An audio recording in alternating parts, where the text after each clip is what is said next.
Is David's backyard ready for the FIFA World Cup? Maybe, no. Like Beckham. Like Patricia.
Mr. Valentine Achan.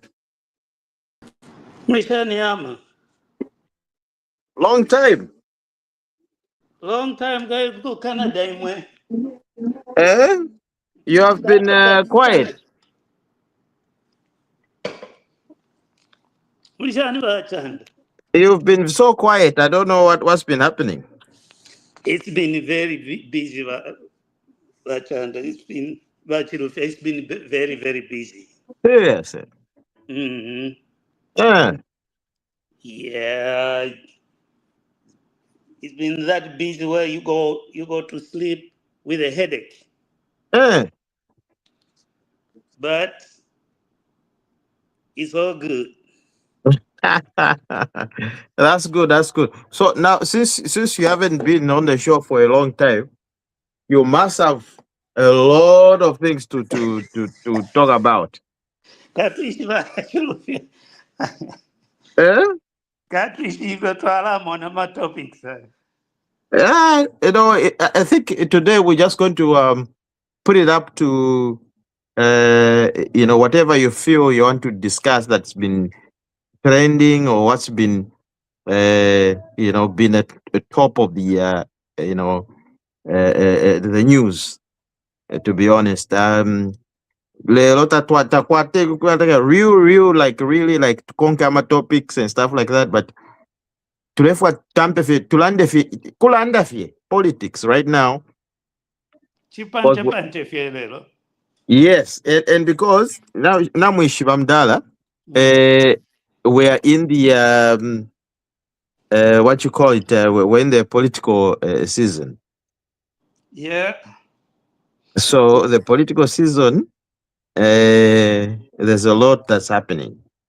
Now I don't know if you have been following the Zambian politics and how it's happening, what's your take? The first thing I notice is that it's a different kind of campaign period where you don't hear too much of violence around the country, unless the information is filtered. But I haven't really. It's just a little bit here and there, which happens whether there's a political wind or not. But we, like people used to suffer at intercity in the marketplaces, and people showing out for money, burning money, all that nonsense is not there, and I would like for the president or the UPND to bring that up and probably explain to the people how they have done it to get to that point, to unite people to a point where they can have different views but still treat each other as human beings. That I think needs to be explained. The people need to know, because people know there's a difference. But then how that difference came about, I think people need to know.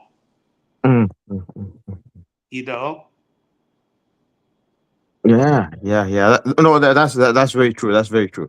I think you actually brought a nail in its casket, and for you to say that, many people have been wondering. Like, look, in fact, the time that the UPND, our UPND government, when we won, people were thinking it would be a revenge to target all those PF people that were very, very, very bad to us. But the president himself said, no, can we just continue as human beings and love each other? I think that was one of the most important thing that was actually, pronounced by the president. And I think when he did that, it brought out a different reflection of how people would see a double HH as the president of this country, Zambia, and it brought more credibility. It brought more accolades, and it brought more. How can I put it? It brought more. People that would actually say, "Look, you know what? We'll consign with what he's saying," because he was a man at that time that he would have just said, "Look, guys, go ahead and do whatever you want to do." Yeah. And there could have been bloodshed. Correct. Wahamwami. Hello. Mwamba. Munyama. Welcome. Munyama. Munyama. Oh, katwamba kuti we mwaume. We mwaume. Not munyama. We mwaume. Mwamba omujende. Kabo tukamwamba badala ndipo kabo tubachanda namisengera. Mkwaye. Mkwaye. Na ifuturi kabo tu. Okay. Awe. Turikabo tu sana. Yes, I'm live from Stratford, England. Stratford upon Avon. Fantastic. Yes, it's daytime here. It's daytime here. As you can see, there's a lot of light. The sun has not yet gone down, and we're alive. We can talk. That's scary. You are talking about the calm that is in the country now. all because of our visionary leader. He got the nation at a time when it was very divided. Anything could have happened on that day he was announced as winner. And I remember very well being in Zambia. PF cadres by then who had gotten plots from UPND guys being followed and being told to say, this is your last day. This evening you are dying. And they started running away into the villages because they knew that they had done enough harm to warrant enough harm too. Because it was unheard of for UPND to be talked about just before the winning took place. They were very sure they would win. And after they had the loss, very difficult pill to swallow, they had to just like fold their tails like a dog does. Yes. And UPND guys were fully charged. They wanted to revenge. Oh yeah. They were fully charged, and HH at his community house, his first speech just said, I'm in charge and I will not allow anarchy. You do it, you are alone. I think he said that. You do it, you are alone, because I will not govern a nation that is torn apart. No ways. Yeah. So from then on, it's been Christmas. It's been Christmas from that day. Because if there was a PF cadre who was victimized or humiliated, it's just, they are very isolated incidents. And if they were humiliated, it's just maybe they had done things to extremes. They had gone beyond. But those that realized that they had done bad things started to come back and apologizing. And they continued trading in markets. They continued being at bus stations. Some have come back. They have reformed. I know of one boy at City Market. Okay. Who was very, very, very foolish. Amongst the drivers. Very foolish. He called himself a chairperson. He disappeared just after UPND won. Now he's back and he has been integrated into the system. But they are very sure, they are very careful. They have not given him a position of influence. He's just in the background. But at least he's safe. He's not being ill-treated. What I don't know is those boys that owned the intercity torture, whatever they call it, torture chamber. Kamugodi. Kamugodi city, it's Soweto. Okay. I don't know those boys at intercity where they've gone to, but what should happen is they must be brought to account. Peace and truth and reconciliation. I think we needed that because the nation was hating. There are a lot of people that needed to be told the truth. Some people just disappeared. We don't know where they went to. Some were killed in cold blood. Yes. Those that could afford lawyers, they had their cases go to court, but some cases never saw their day in court. But here we are now. People are campaigning freely. There's no election that has no incident, and no election is the same. But at the end of the day, we're going to have a winner and a loser. Come 13 August. You know how you just brought up a very important point. You just said the people that were running those torture chambers. Yeah. they should be arrested. I wonder why they are not, haven't been arrested. And why the police investigation unit has not, dived into that to find out the people that were doing that, who is sponsoring them, and got deep down and actually arrest the people that were sponsoring them, because those people were not just doing something from without. They were being told to do those things by some higher power somewhere. Yeah, just like I did not mention on the gassing, it was evident those people were not gotten, but it was all over. So maybe, does it take someone to be so docile for the sake of peace, to be quiet, to just let things be bygones? Is that another way of resolving conflict? No. I think let bygones be bygones. Mr. Valentine, Valentine, what do you think? Deep thinker. What I think. Let the sleeping dogs lie. What I think here, the truth and the reconciliation that happened in South Africa brought even more confusion in some cases.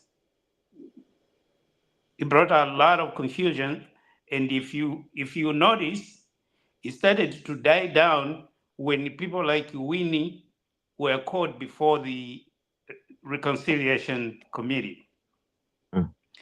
So those boys at City Market, they were getting the power from somebody. And if we start following those boys and the power and the money where it was coming from, to me, and I might be wrong, it will lead to ECL. And if it leads to ECL, then the president will have to say, let's go to Parliament and lift his immunity. Because a lot of times, the little person is the one who gets the consequences, and yet the people that sit in boardrooms making those decisions that are carried out by the little one, they go scot-free. Most of them ran away like Kaiser Zulu. We know those are the culprits. That arsonist. You see what I mean? Where is he, by the way? That boy, I don't know wherever he is. He's enjoying some peace somewhere.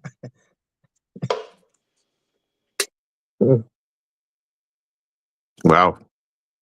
Go ahead. So that's the problem when you start following up. You start unearthing things that will put you in a situation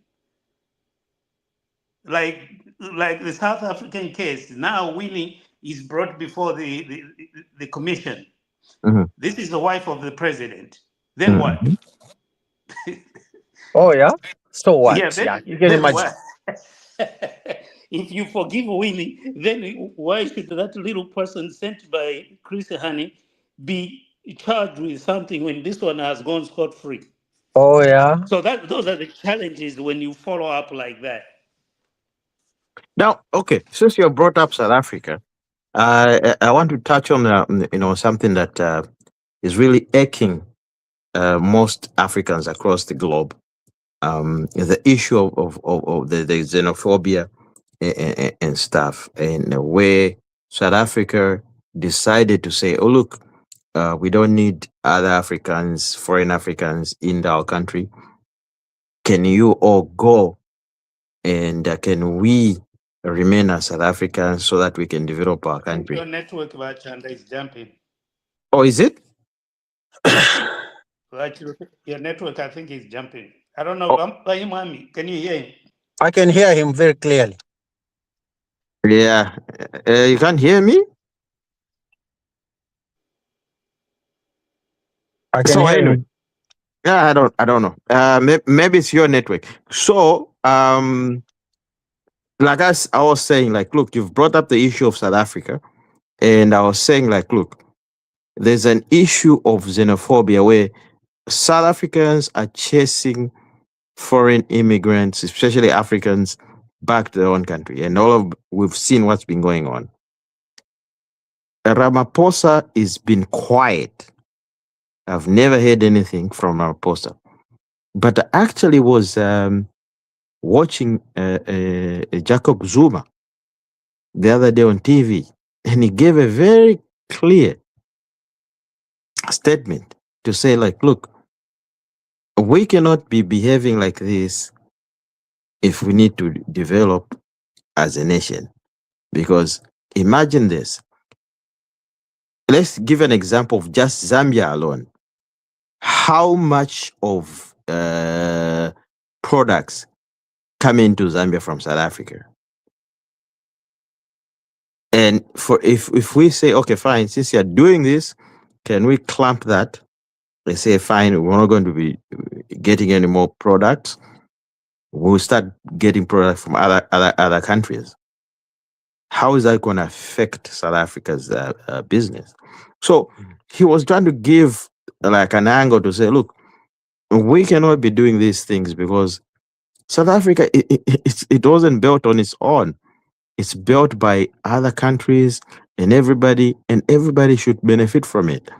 And if you decide to say, let's get rid of this one, let's get rid of this one.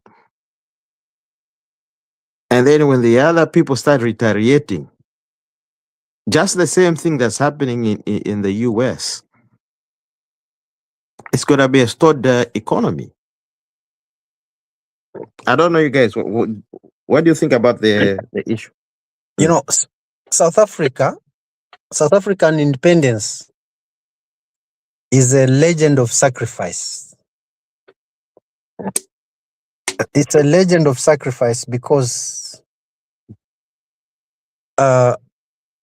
most African countries helped South Africa to get liberated. Zambia, may his soul rest in peace, KK, spearheaded that fight. The frontline states. He housed a lot of South Africans, liberation movements, individuals that were spearheading the fight for independence away from that country. And that's a time when Zambia in particular needed investment. Exactly. That's the time when the economy needed a real capital injection from the Western world. But looking at what Zambia was doing and the Western world being an interested party in South Africa, which they did not want to be independent, they saw Zambia as a stumbling block. So to punish Zambia, no investment. Next, start to terrorize Zambia and Chikumbi bombing. A lot of things got to happen, which made Zambian economy not to prosper. South African boys should be aware about this. These children that were born after the independence do not know where that freedom came from. No, they don't. They don't. It's like they just found the food is prepared, who labored for it, they don't know. What ingredients were used, they don't know. All they know is to eat. No wonder they are lazy and unemployable now. Because what is trending is that those xenophobic attacks that are happening have led to a situation where now South African employers are looking from amongst the South Africans. And they are saying that the South Africans themselves now are unemployable.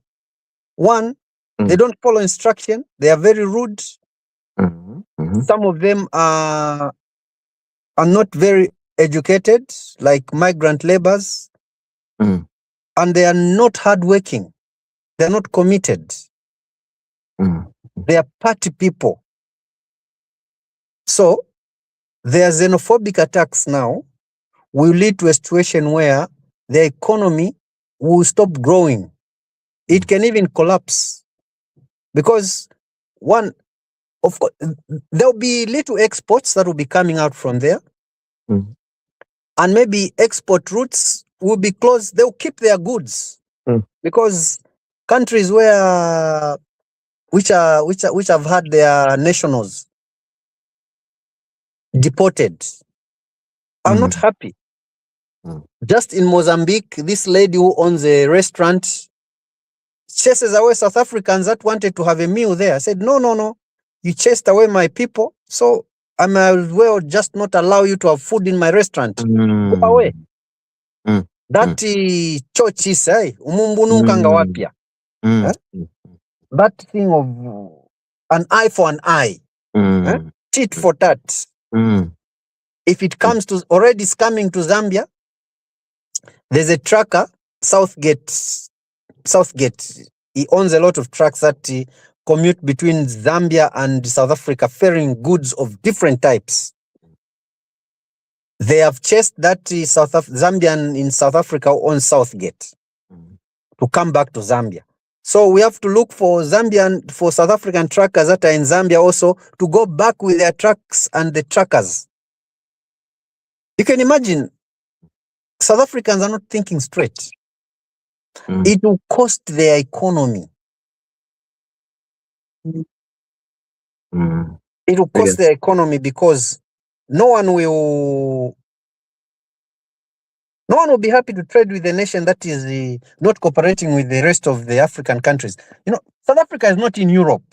They should not even think that those are blacks like us.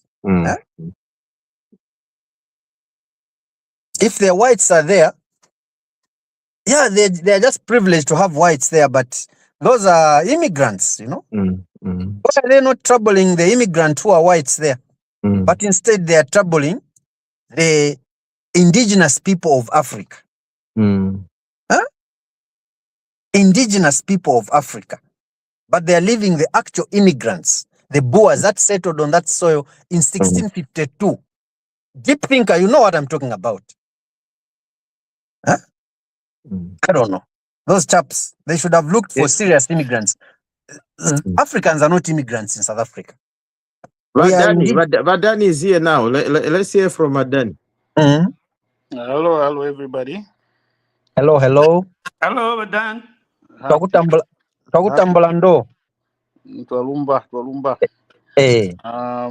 Yes, you are talking about South African. I was just listening to Malema the other day. He was saying, he was warning the South Africans that within the next 15 years, they will also be trooping to other countries.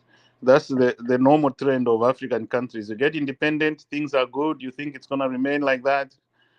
And so he was cautioning them that within the next 15 to 20 years, you guys will be crossing borders, going across somewhere else. So yes, I agree with you, Mwami, when you say these guys don't know the real immigrants.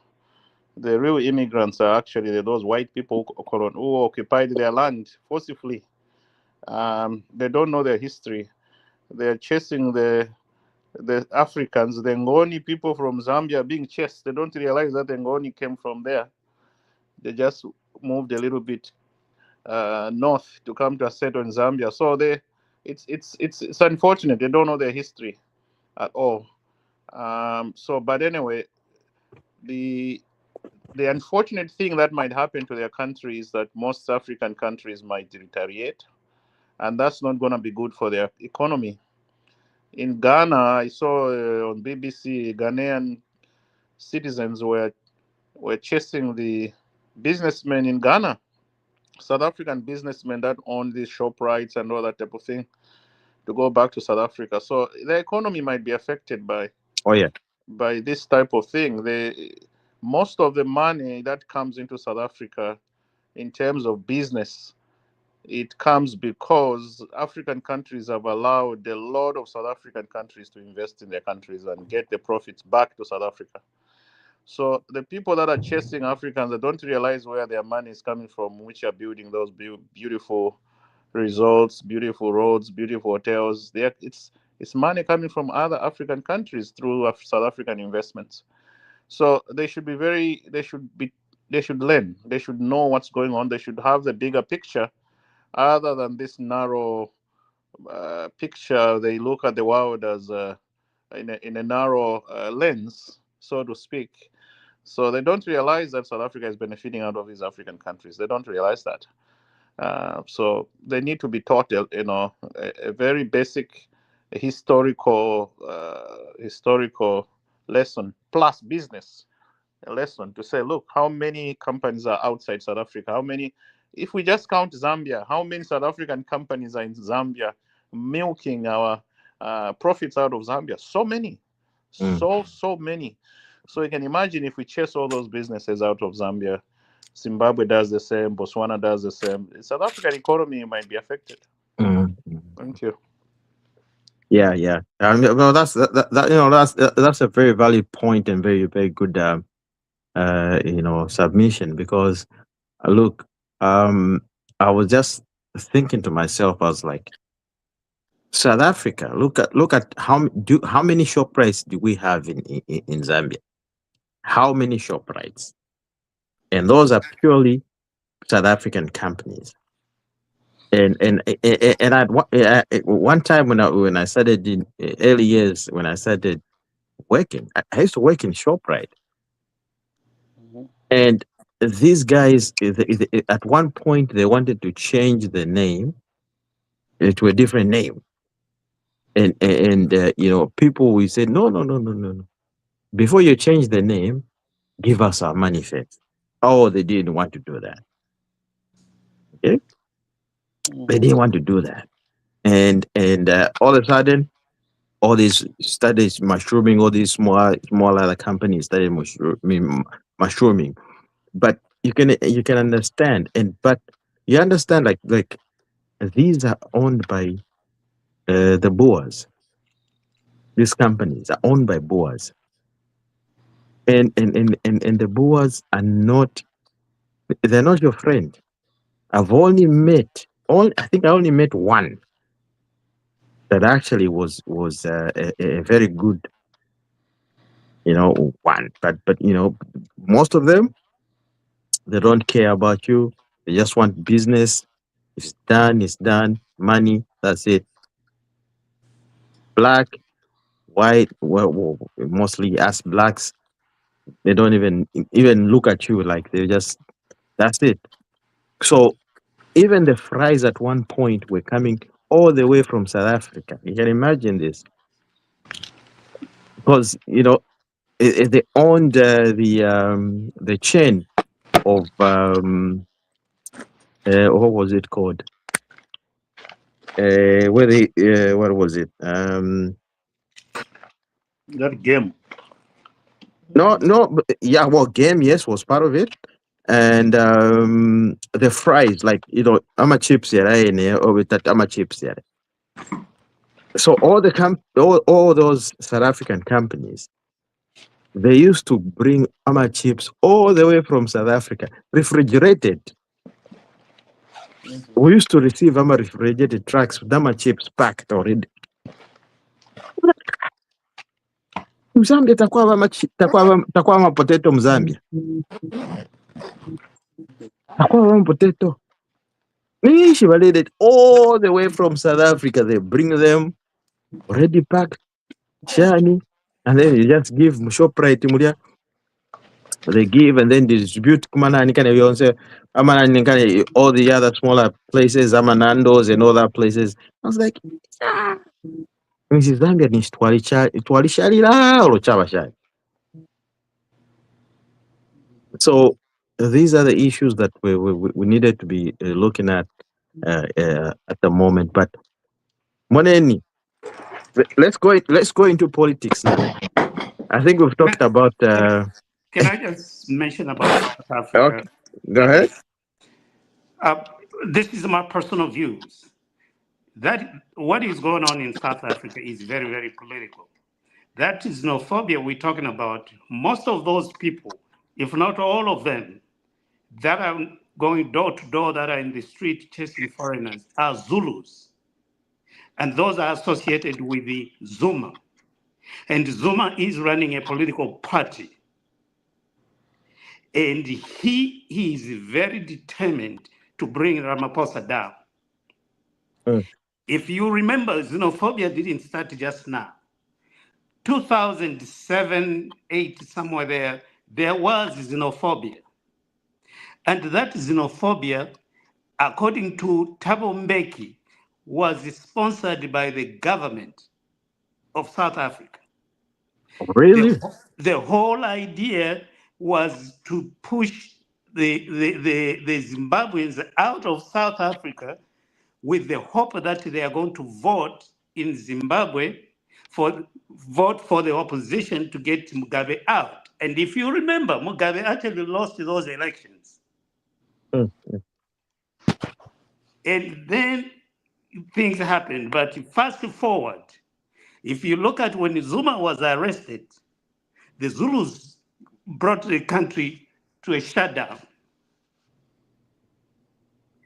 And they had to release Zuma. And that's where Ramaphosa actually threw the power away. And then fast forward, he decides to go in a coalition government with the white South African party. And that from there, he appoints a white Home Affairs minister. So the confusion that is going on there is actually political. That's why I don't think the government is trying to resolve the issue, and Zuma is pushing the envelope. The only person who speaks against this is Mbalula, who is, I think, the Secretary General of ANC. So once the government sponsors confusion in the country for personal gain, then we have a problem. So Zuma and Ramaphosa, they need to talk to each other together with Mbeki to resolve that situation. In as long as these three are all speaking a different tune, they're playing a different tune, then the people are upset. That's me. Oh, fantastic. All right.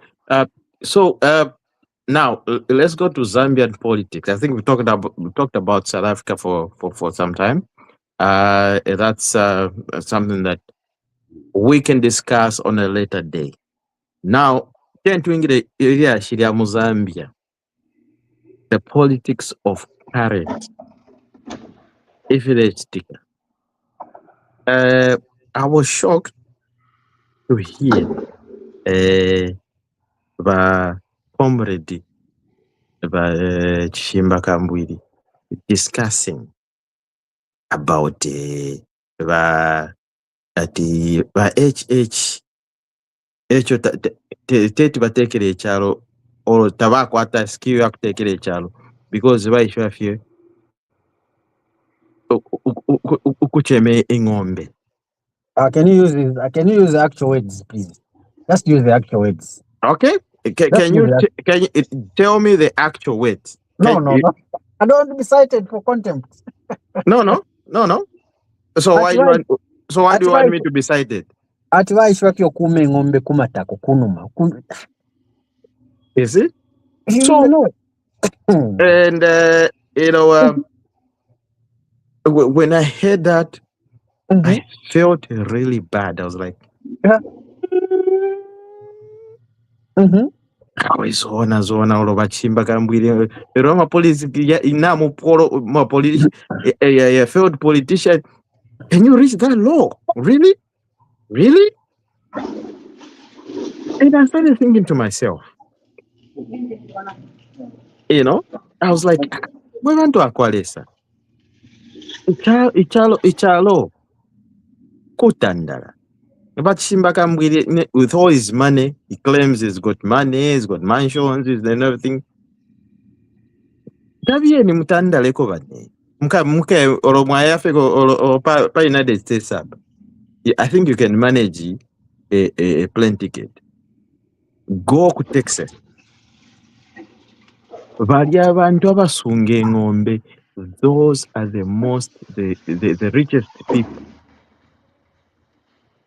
Bali abakuba bati even Donald Trump alafukama kile, please I need your funding.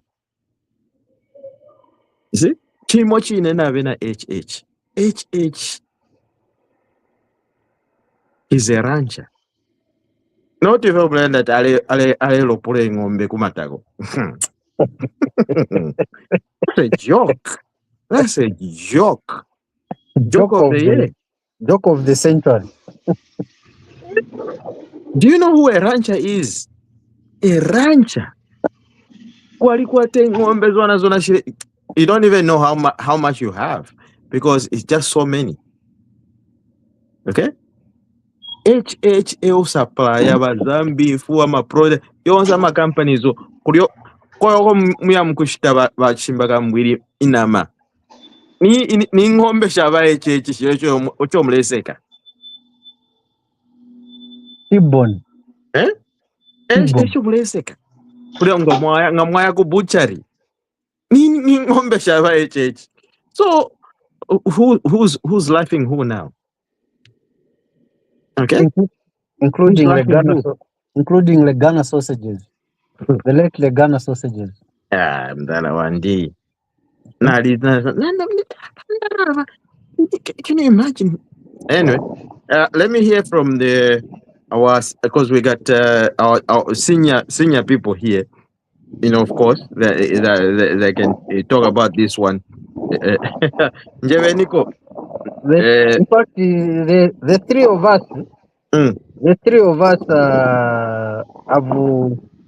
have an animal background. Danny is an animalist or animal background. Valentine, and me, when I hear someone talking about ng'ombe and that they are bad, I look at how ng'ombe has saved me. Dad used to sell animals so that we could go to school. Here we are. And for me, animal it's more than an asset. It's a timeless asset. So if I hear someone say, "Leo ng'ombe kumatako na nde tondongana bacha nomba yena ushe ng'ombe nza nyoko ng'ombe hizo ni ng'ombe za nyoko."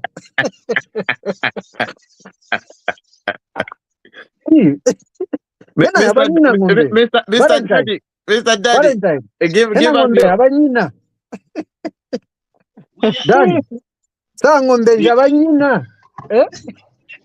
Nawe ulanda kumubika mujere oja ngwakuwala mujere oja mujindawerya kumubika mujere akafire mujere umabipa akwe.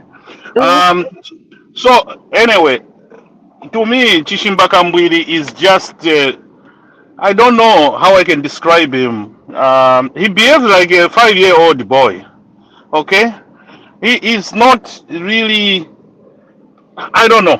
When you want to discipline him, he gets sick. He starts fainting, and the moment you give him freedom, he starts talking garbage. You see. Yeah. So I don't know what he needs to behave. And to me, the government has been very, very, what can I say, forgiving on him. He's supposed to be in jail together with his friends at the moment. But he's been forgiven because of his blood pressure and all these faintings. And now he's out, now he's talking about garbage again.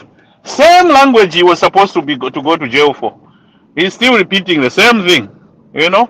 So I think the government should just come tough on him now and discipline him because he can't learn, you know. He can't learn. He needs to be disciplined. That's all I can say in my view. He's a bad leader. I don't think people should be listening to him. He's not a good man. Thank you. And you know, it's funny you mentioned that there's a bad leader because he's standing on a ticket of CF, but he's busy campaigning for Tonze. So I was shocked. I was like, what you want to you? First of all, he had his own party when he ran away from PF. In fact, he came to UPND. After that, he was obviously the UPND and our president. They saw through him, and you can tell a character. It doesn't take a rocket science. You can tell character. Then he created his own party. That party dismissed him. Then he went back to PF. PF also didn't want him.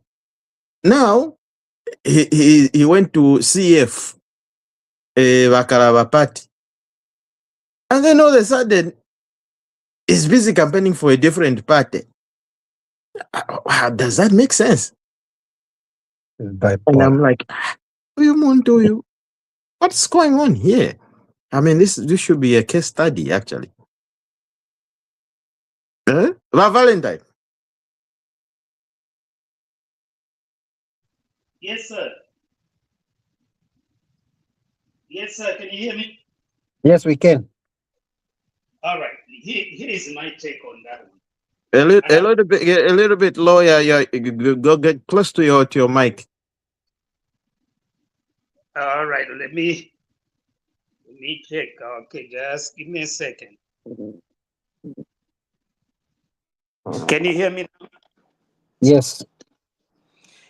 This is my take on this, and I'll take you back to John McCain and Obama campaigns. A woman said to John McCain, she did not trust Obama because he is Muslim. And McCain right there said, stop that. He's a model citizen. We just differ in ideas. Now, let's keep that in mind.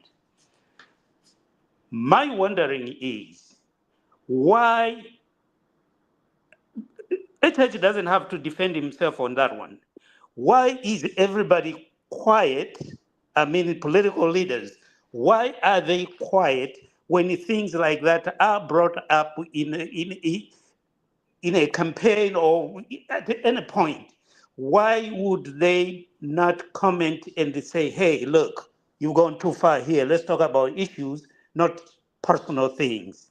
So I'm saying that to say in Zambia, we probably need to reform the political system to where we tell the truth, one, and we campaign on issues, not personal. So for Kambwili to even say that, that means he has an audience. Now, if he has an audience, what are we doing about the people that think like Kambwili? Because I would have expected the Calabar to say, hey, if you're going to talk like that, you're not standing as an MP under my party. And then Mundu will say, no, we don't want that. So that means we need to do something about our political system in the country to where we appreciate issues being raised during campaigns as opposed to personal things, personal attacks. I yield. Deep thinker, may I just bring you back? Are you saying Chimbwili Kashimba should be disowned?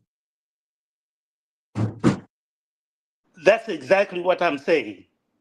That's disowned exactly by a political party that is trying to stand for. And the opposition, even if he's in or not in that party, they need to disown him so that they send a statement that talks like that are not entertained during this political season or at any point in time. But is it there in the political syllabus of Zambia? Well, for us to talk about what he said, that means he's a mention in the syllabus, political syllabus. Then the political syllabus needs to be rewritten so Correct. that issues, Correct. That's what I'm saying. issues such as these ones should make up some, should create some legal implications. You don't just come up and talk about an individual and link him to a political nothing, an issue that is not linked to politics, that is not linked to campaigns. Like the back of a cow, huh? Just the hind part of a cow. Where does it fit in politically? In a political dispensation of Zambia, the back of a cow. There are people that cut fish. We don't talk about your fish. Others, you grow tobacco. We don't talk about your tobacco. Others, you are hunters. We don't talk about your hunters, but just someone looking after animals. You are behind the animal. That becomes an issue. There are people that are even behind a bus driver. We don't talk about them, but just being behind an animal. I think there should be enough laws to cage such talk. A law should be made whereby someone who goes beyond the political syllabus of Zambia, raising issues that are not politically related to the political climate obtaining at that time, should face the law. So, but Imami, I hear what you're saying. I think some of these things should come under ECZ and lay the law down to say, if you do this, then you are disqualified. There should, if your campaign is not based on issues, something is going to happen, because any Zambian wants to know, what are you as Kambwili going to do for the people? Talking about the back of a cow, it has that doesn't add to any economic growth or development in the country. So at some point, those should be rendered irrelevant to say you cannot participate because you don't have anything to bring to the table. No, you see, if ECZ is to come with such things like to deter would be sayers of such things, it can't work well. We need the law enshrined where someone can be cited and taken to court, because just ECZ coming with such a statement, what basis of law? On what basis of law can you take someone to court because they've said such things about kunuma kwa ng'ombe? We need it in the law, enshrined in the laws of Zambia, so that even as you take someone to court or brought before the courts of law, we should prove that he has broken the law. ECZ will just come up with a policy, with a statement, do's and don'ts, which do not appear anywhere near the legislation of Zambia. So we need it in the laws of Zambia to say it should amount to some, I don't know what it should amount to. I don't know what kind of offense. Of course, it cannot be criminal, but it should be, I don't know, libel, I don't know, slander. Does it fit there? The laws of Zambia, can we find somewhere where such a talk about an individual can fit and then be prosecutable in the laws of Zambia? Baloya, mkoba di baloya wawe. Well, look, let's before we continue, gentlemen, Yes. we are joined by Bakazia, and our resident PS is here today. He's welcome. I'm sure he's got some words, and I'll be very happy to hear what he has to say today. Yes. Mulishani Bakazia. Baba Bakazia mulishani. Baba Muliningo.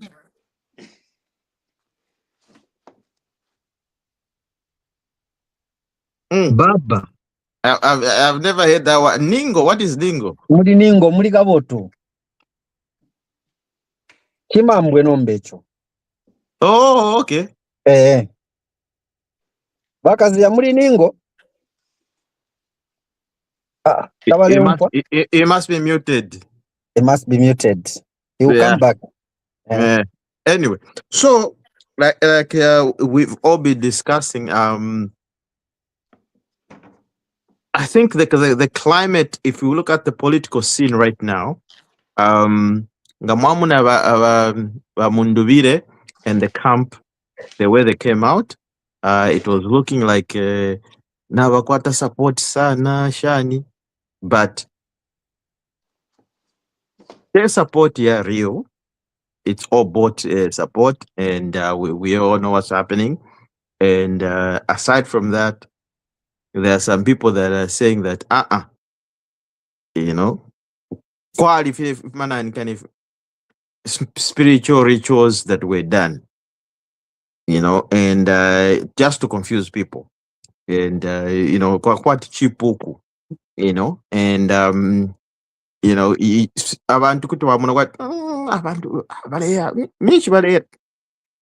but if you listen to the message, it's not a message of hope.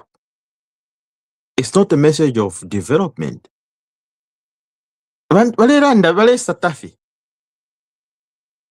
If you really listen to any of my messages, any of these guys in the opposition, there's no message of hope. There's no message of development. So I'm like,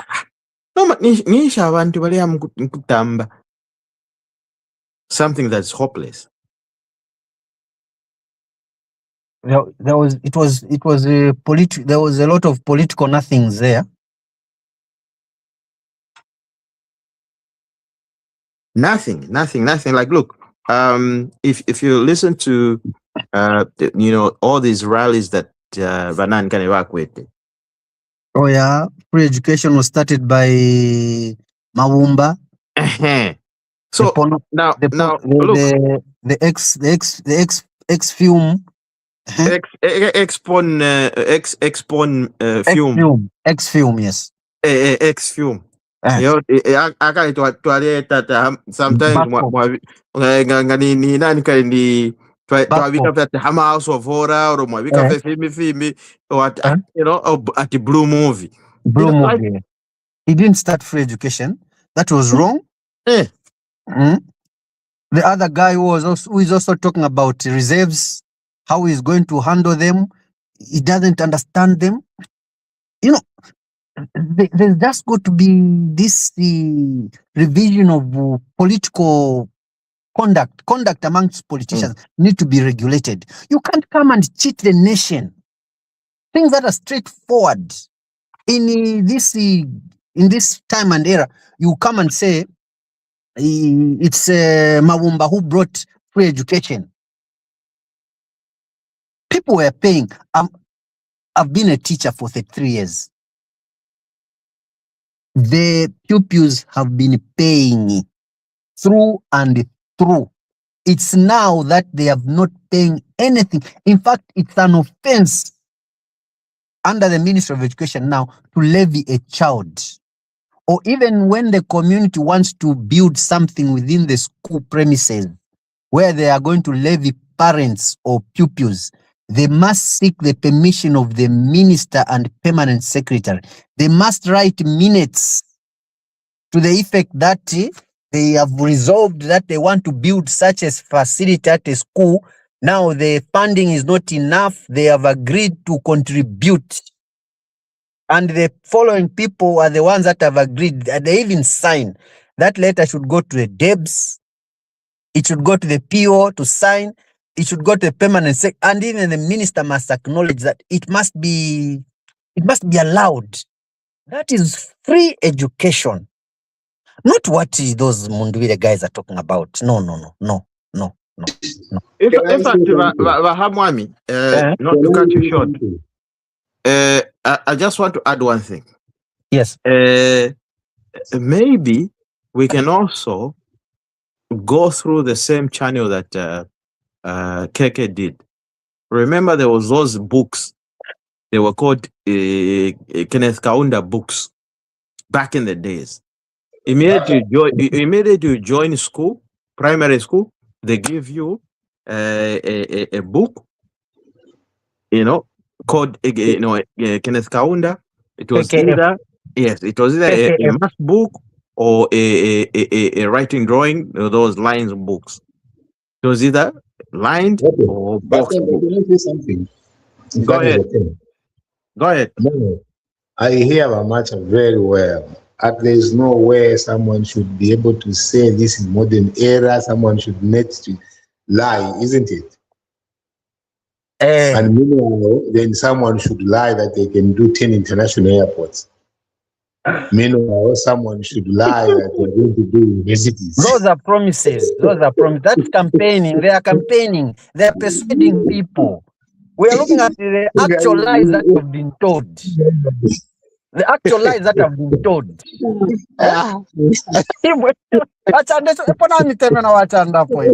Mlampanga sana imwe.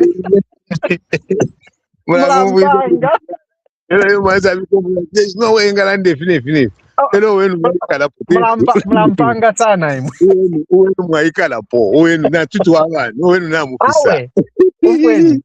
Itindera ndapo. Pintu wachita. Nomba ipo ufiwaleranda. Tawula moneka.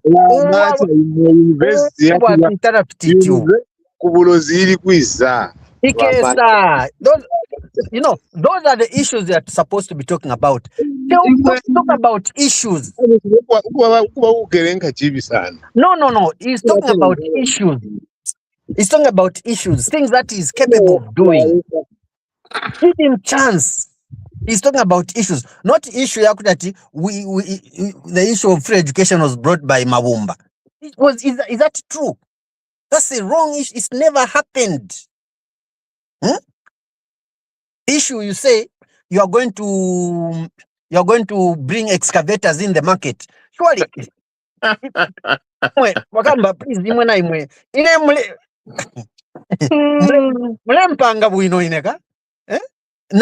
we shall dry the maize. Does it know what it means to dry the maize? I've been at a place where maize is dried, and if it's not properly kept after drying, yalabola matabaya now it becomes poison. We've not reached the level of drying maize in Zambia, especially under government FRA. Never. Only in the private sector, serious commercial farmers are the ones that are able to dry maize, and it costs a lot. FRA cannot keep maize that has got high moisture content. Or no, we shall dry the maize. We shall be drying it using Yama dryers. Anyway, he knows what he's talking about, but he's speaking from a point of not knowing anything. He's never dried maize before. He should have asked me. I would have taken him to a place where they dry maize. I saw myself personally where maize was dried, but not carefully, not properly stored. Tons, thousands and thousands of tons. Those silos you see, those things are my bucket. 4 of them. The maize in there was destroyed. It was beyond. It was not fit for human consumption.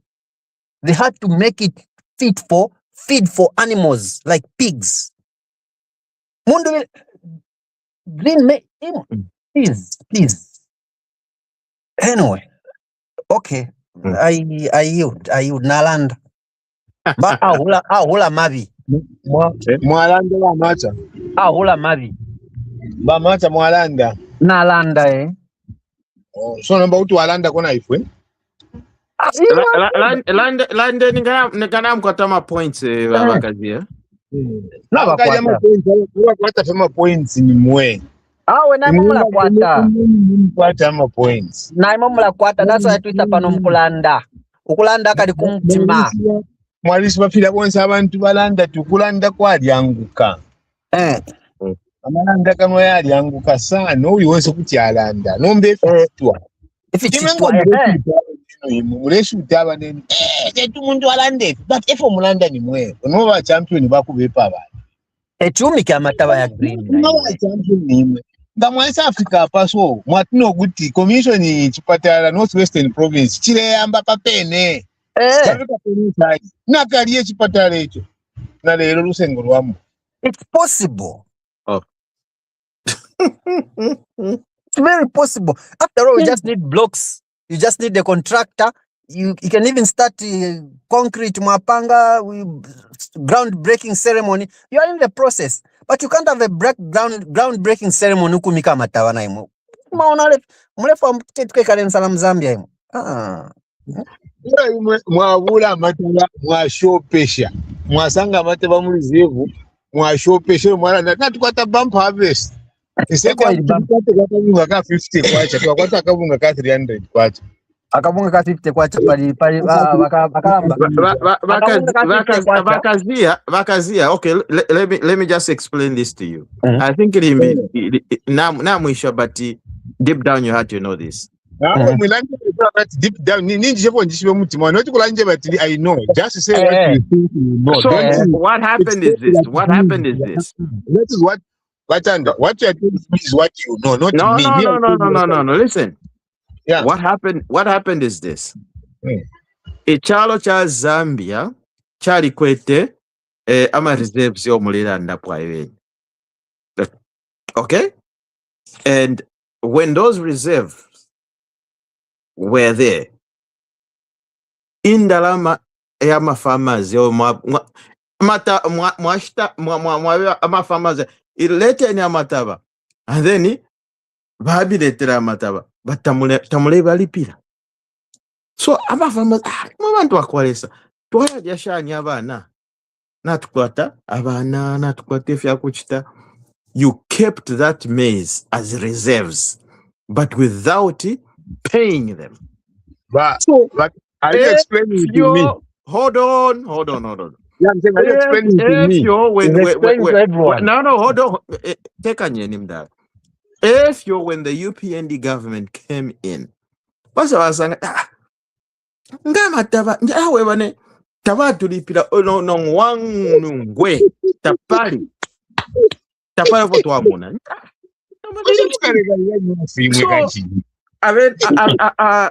President asan awe bani tete tutefi peni abantu indalama efo balande I think tupange program yakwe bati tieni amataba ya tushashtishe so nga twakwali indalama tien tushtishe nga twashtisha indalama sho twala kwata shiria tuperia vena fama bonze badia aba supply.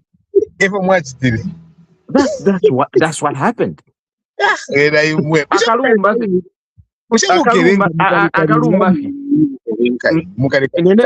Nenebo Katolika nakalumba ndestana nikanene I even making a cross. If you achitike basa sende indalama shira basa umwe bantu bakolesa sorry abanesu tabale posa kwa manu bati fotwalasta lekeni tushtishe amatabaya nga twashtisha indalama tola kwata and then tumilipire efo baba lipira amafarmers bongo bwira batampa no kutoloka apa nomba fama onsoli onza apa nomba ali kwata mobile money ali kwata nani takwa bano amba takura amnani kan yama there will be no lining up say we're lining up to get paid. No. Ikara fe pa phone. Fama ngatwala matawa ke farae phone mobile money inda mashainga. Chapo. Simple, easy, well calculated, methodical. Not your formula Talk about something else. About something else, about something else. Sherefu anko mfwepo muntu ayanda tukwari opuvunga pa 50 kwacha. Economically speaking, it's not possible. Even we cannot defy any production cost to come up with vunga pa 50 kwacha. That belongs to you're thinking ya vunga pa 50 kwacha, yo tatule fire. Chimona tantameni yo. Dangu mulande. 50 kwacho hunga. 50 kwacho hunga. 50 kwacho hunga. Pano tupere. With our university education, let's avoid that cheap talk. It's not possible. Education yako hata. It's not possible, Bachanda. 50 kwacha akasaka kabunga, no. Tunalanda po wini ule fokula kalipila abanenu nga balande mu bale bepo. Imwenga kwa mona economically is it possible kwata 10 international airports? Imwenga na mwikala kupene mwikele bamacha imwe. Imapata 10 international airports. Tete vibombe pyo yebo bwine tulela ndobo yo kuba bekeni tuleke obufi tuleke twira pomba abantu cotton. Mwale ko kupomba abantu cotton. Problem mulai defender imwe tamufu ayabanenu ba defender imwe tamufu ayabanenu benda bonse ba filuko. Imwe boffe mweka ndula ndifunzulu. Kwali befu musango efimwe. Tentulande pali progress imwe. Not if muleko kulai bamundu bilenga na efficiency yabwe yakuteka baleteka, and there's nothing that anyone can do about it. But if it is not his time, it is not going to happen. You understand? So if God has ordained him to rule, there is absolutely nothing you can do to stop that. It will happen. I submit. Pastor Chanda. Pastor Chanda, he submits. Okay. But you see, the 10 airports that he's talking about, it's also just about time that we started moving on, Mwevantu. An airport in a provincial town. How easy is it going to make movement? How are movements in the country going to be made easy? Surely traveling from Lusaka to Mbala, you need the whole day. What about production time? Traveling from Lusaka to Livingstone, you need a minimum of 6 hours. Lusaka to Solwezi, you need about 8 hours on the road. Provincial airports, there will be those that will have money. They'll be able to travel quickly and make important economic decisions that will have a ripple effect to the people down the ground. They'll make those decisions in no time. Somehow it looks very perfect. I have a question for you. Mamacha, if you look at the 1.5 million or 3 million civil servants, tell me any civil servant who draws a salary which can buy an air ticket from Lusaka to Kasama and back. Tell me. There is no. But we should not just look at civil servant as the only person who is participating in the economic activity of the country. There are people that have money. Even you, when you reach Lusaka and you want to go and see some farm of yours somewhere in Mbala, are you happy to take 8 hours on the road?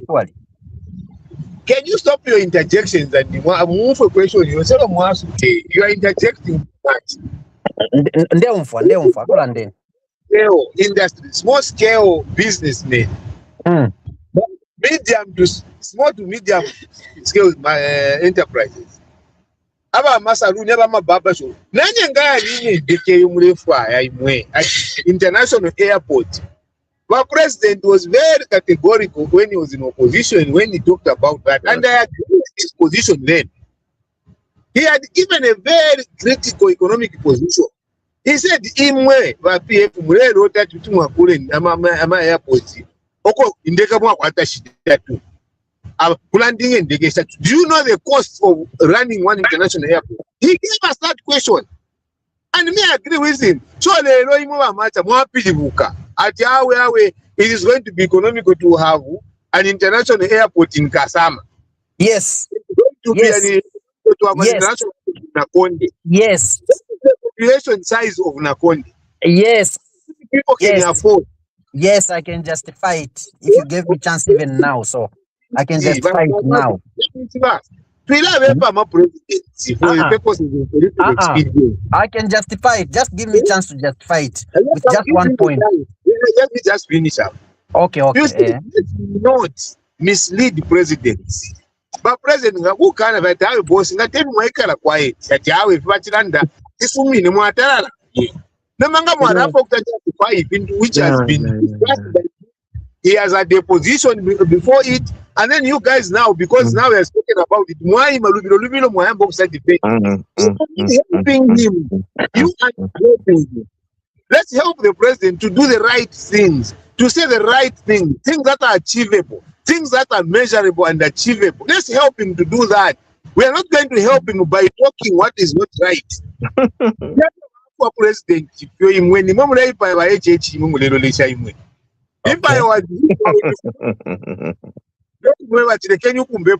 because you guys lie to him so much. They can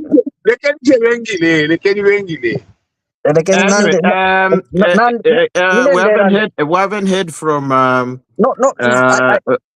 I have a point to mention, sir. Just a briefly. Because we don't have don't want it to be a ticket tat. And we got Badani, we got Valentine. I think the voices also need to be heard. Yes, we cannot dismiss that fact. We can't. But it's just one point that is been burning, and I said maybe if I put it now, we can put Wachanda. We can be on the same page with him. I want to be on the same page to bring him to bring him to speed. To bring him I want to bring you to speed. You know, when HH was saying that it's not feasible to have 10 airports, there's no business. You can't have, the cost of running an airport that's just running on 3 planes per day. If you remember very well, that time, the economic growth of a country was in negative, chakut. It was going backward. But now, the economic growth is in positive, and it's rising to about 4. I don't know. I'm not sure of the figures, but it's well above 4 point whatever. So with that growth, there's a trajectory that is pointing to better things to come. So why not take advantage of those things? If by the time the economy is at 6 or 12%, we shall have 3 completed international airports throughout the country. Is that not a plus? It's better than just having the current 2 or 3. Maybe we'll have 6. It's not all 10 airports that will finish at the same time. It's not feasible, but to get started, we can start with those 10, but gradually 3, 4, maybe he will leave 3 airports. When UPF comes back to power, you can continue from there to increase on the numbers of airports, international airports that we have. He will not do everything. It's not possible. This one, I agree. He cannot do certain things. He will not do them. He will be constrained by resources. But those things that he can start, let him start them. I yield. What Danny? Creating those airports. But Danny, are you there?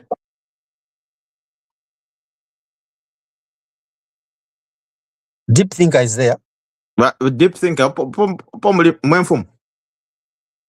Yeah, I'm here. Yes. I'm here too. I'm here. First of all, Mulitari Bakazi.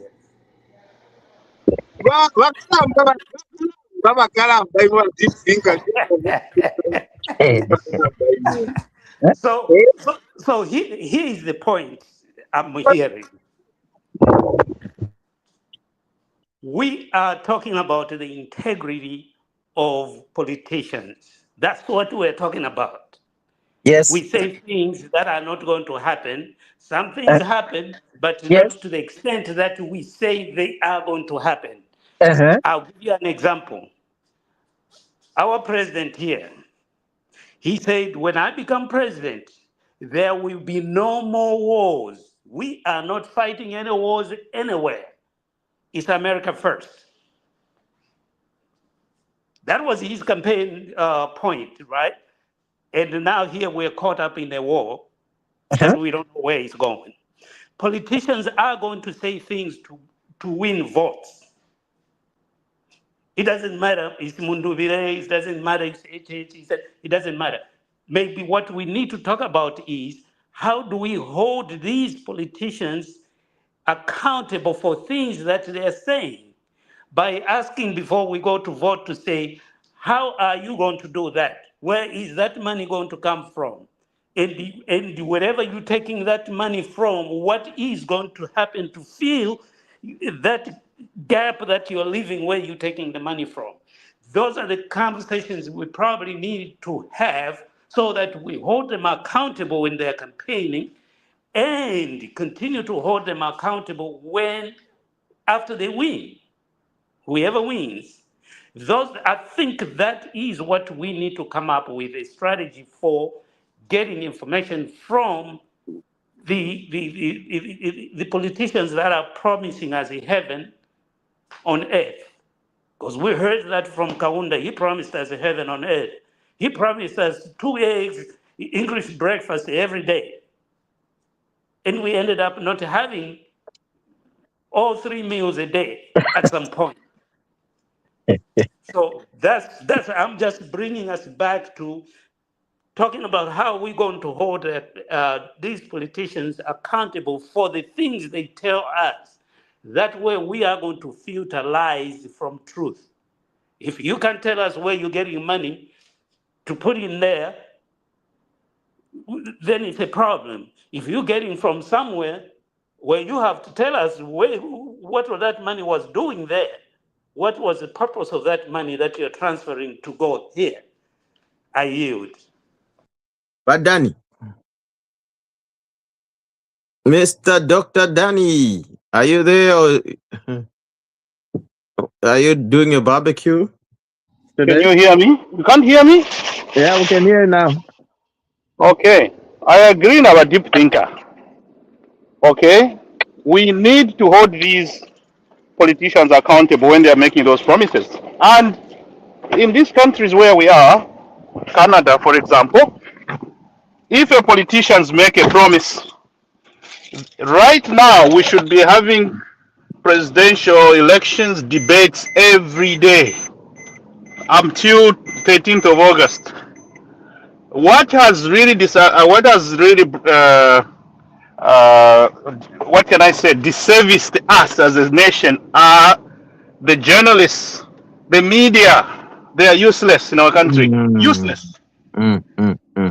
Because the media in all these countries, these are the ones that make politicians resign. The Prime Minister of England has resigned because of media. They were knocking on his door, asking him those questions every day.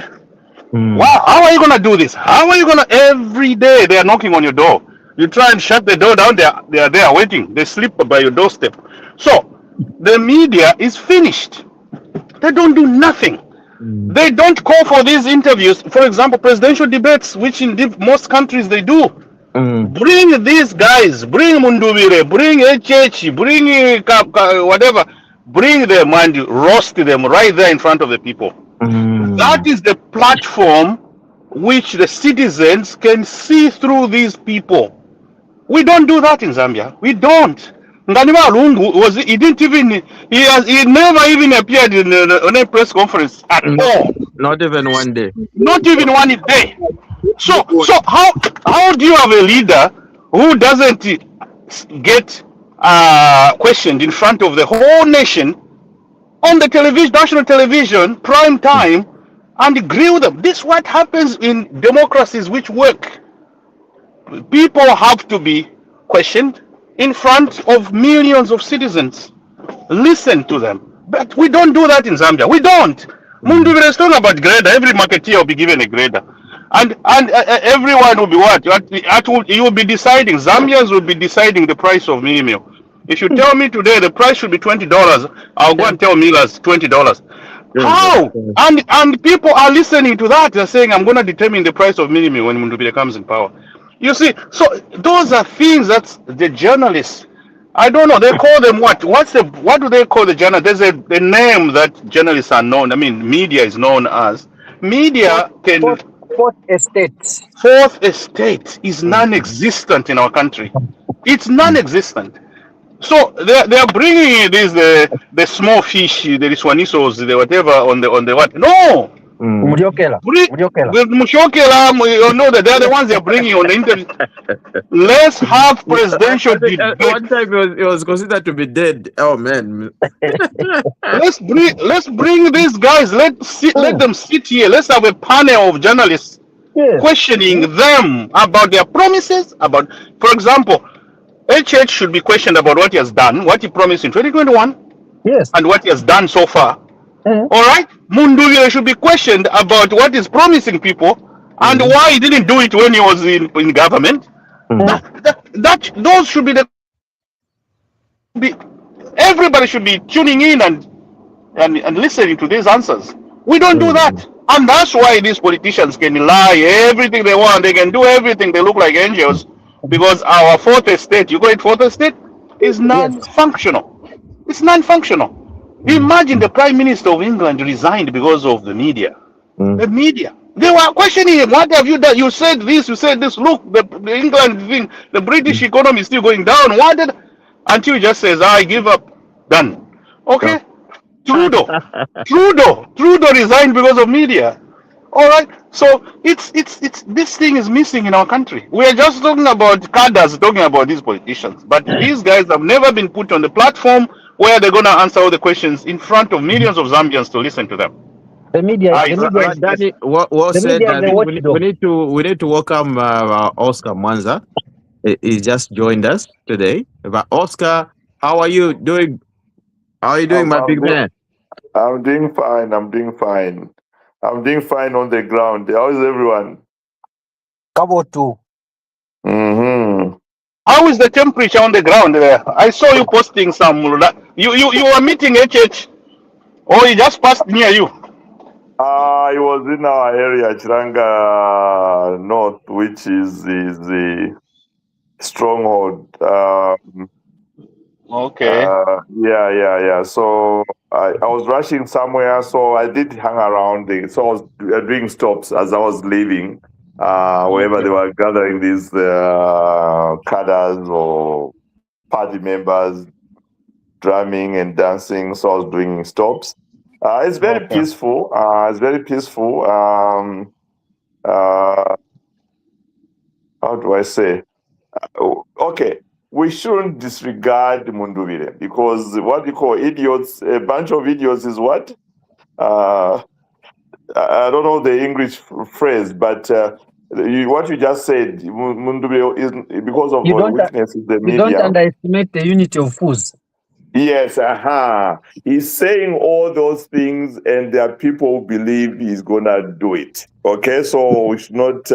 He's trying to copy Sada. The more money in your pockets, so he's just saying things, and the Zambians, certain voters, they believe he's going to do it. He can do it, but also, like you said, the media. HH had promised to have a press conference every quarter or whatever. He stopped doing it.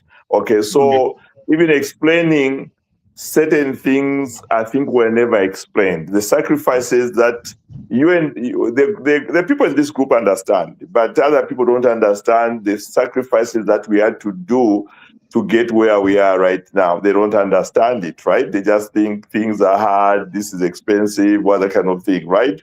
So he didn't have that opportunity to explain himself. The secretariat, UPND, his weakness is in the secretariat and in the communication group. The counter days, they will tell you even things that don't even make sense. You start believing that they make sense. So those are the weaknesses I think we have. So it's peaceful, yes. I only see posters of Sean Tembo. I don't see these other guys. Sean Tembo's got posters. Yes, a lot of posters around Munali. Oh my God. So but it's so funny, like a big man, like he is a president of a party, and he became a vice president. How, like, I don't understand. Yes. So yeah, it's peaceful. It's not like in the past, like what I did today, I was making stops everywhere. I didn't wear my UPND regard. Forgot the president is coming today this side, right? Yeah.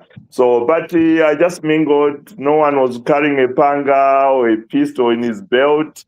It's the Mundibiles, they are into these musical concerts. Yeah, their music is good, so it's attracting people. Whether they're going to dance rumba, I don't know. But I can't speak for other constituencies. But if people say HH has done nothing, if there's a constituency that has benefited the most under UPND, is Chiranga North constituency. This is where this fertilizer complex is. Yes, it's run by Chinese. Yes, it's low-paying jobs, but they have employed a lot of people. If you drive in the morning or afternoon, it's like those days in Changa mine, people going to the mine. It's just a number of workers going to work. So it's visible, and then I think I've mentioned this before. Even when I bought this place, it looks like I was an idiot. It has turned into like say a mini city. Like that's how just the amount of industries around that complex. Yes, yeah. Right. Oh, yes, yeah. So fantastic. Yeah. So if there's anything, he hasn't done anything according to others, but there's one thing I know he has done, and it's visible. It's something that I see every day as I drive. It's about 5 kilometers from my place along the road. So, yeah. Thanks for that update. Yeah. We'll get back to you on other topics. I think I'll now. I think we're joined by Christine Kayuma. Hey, Auntie, how are you? I'm good. Can you hear me? Yes, we can. Oh yeah, but you are so faint. I'm sorry I came in late. I was in another discussion somewhere. Oh really? Yeah. Hope you are all well. No, we are all well. We're all well. We thank God for that. Tuliche.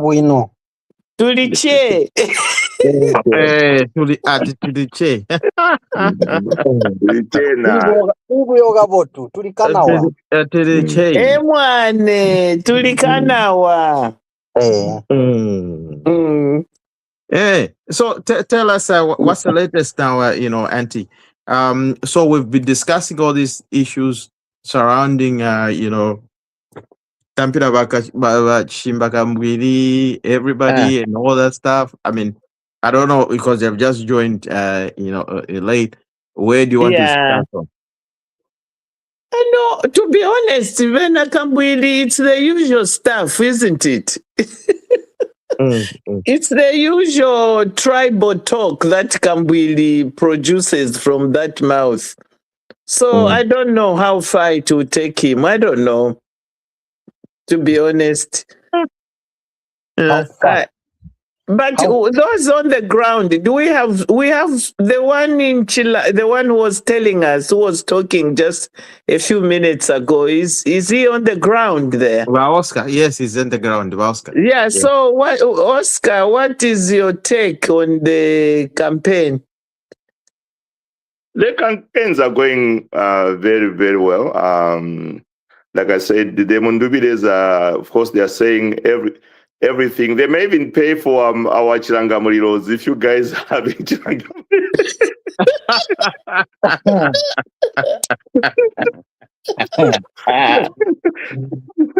Honestly. And you know what? Some of it really, some people believe it, but some people don't believe it. So I've gone to Soweto Market twice, and I bring these topics to have a feel of the vibes. So these to my boys who help you at the Soweto Market, right? So I said, so Mzaka Votabe Nemundu that boss, we can. Okay. So and the same with the minibus drivers, because these are people that suffered the most under PF. Oh, not the most, okay. One of the group that suffered under PF. So the money they made went to the commander, Chan. These days the money they make is their money. So this boy was saying he saw the Mzani Pasa boss December. It was those days. I would have to give it to the commander. So whatever money you give me to protect your car and to move you Naga plastic is mine. So whether that boy is a voter or not, I think that's the few. It's the same few. The marketeers, they may be struggling, yes, but whatever they make is there. They don't have to pay it to a commander. There's still a little bit of this cadreism thing of giving the commander, and I raised this issue. I think the ones around behind the downtown by the rail line, but it's not very prevalent as in the past. So the environment is very conducive. It's like in a way, it's like there's no election. Because it's very calm, no drama. No one has lost an ear because you are wearing a red T-shirt or what or green. Yes, So, No, I got a question. Maybe especially to Bahama. Maybe you can answer this one. When when free education was introduced. Question. Which year was that when it was introduced? Now imagine this. When it was introduced, how many students have graduated when it was introduced? Can you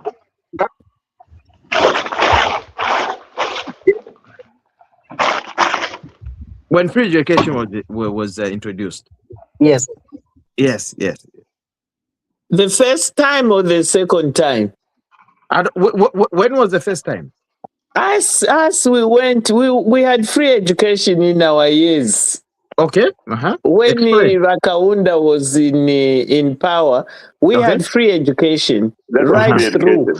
We were even being paid as nurses. We got 30 pounds equivalent. That time, 30 kwacha was equivalent to 30 pounds. 30 pounds?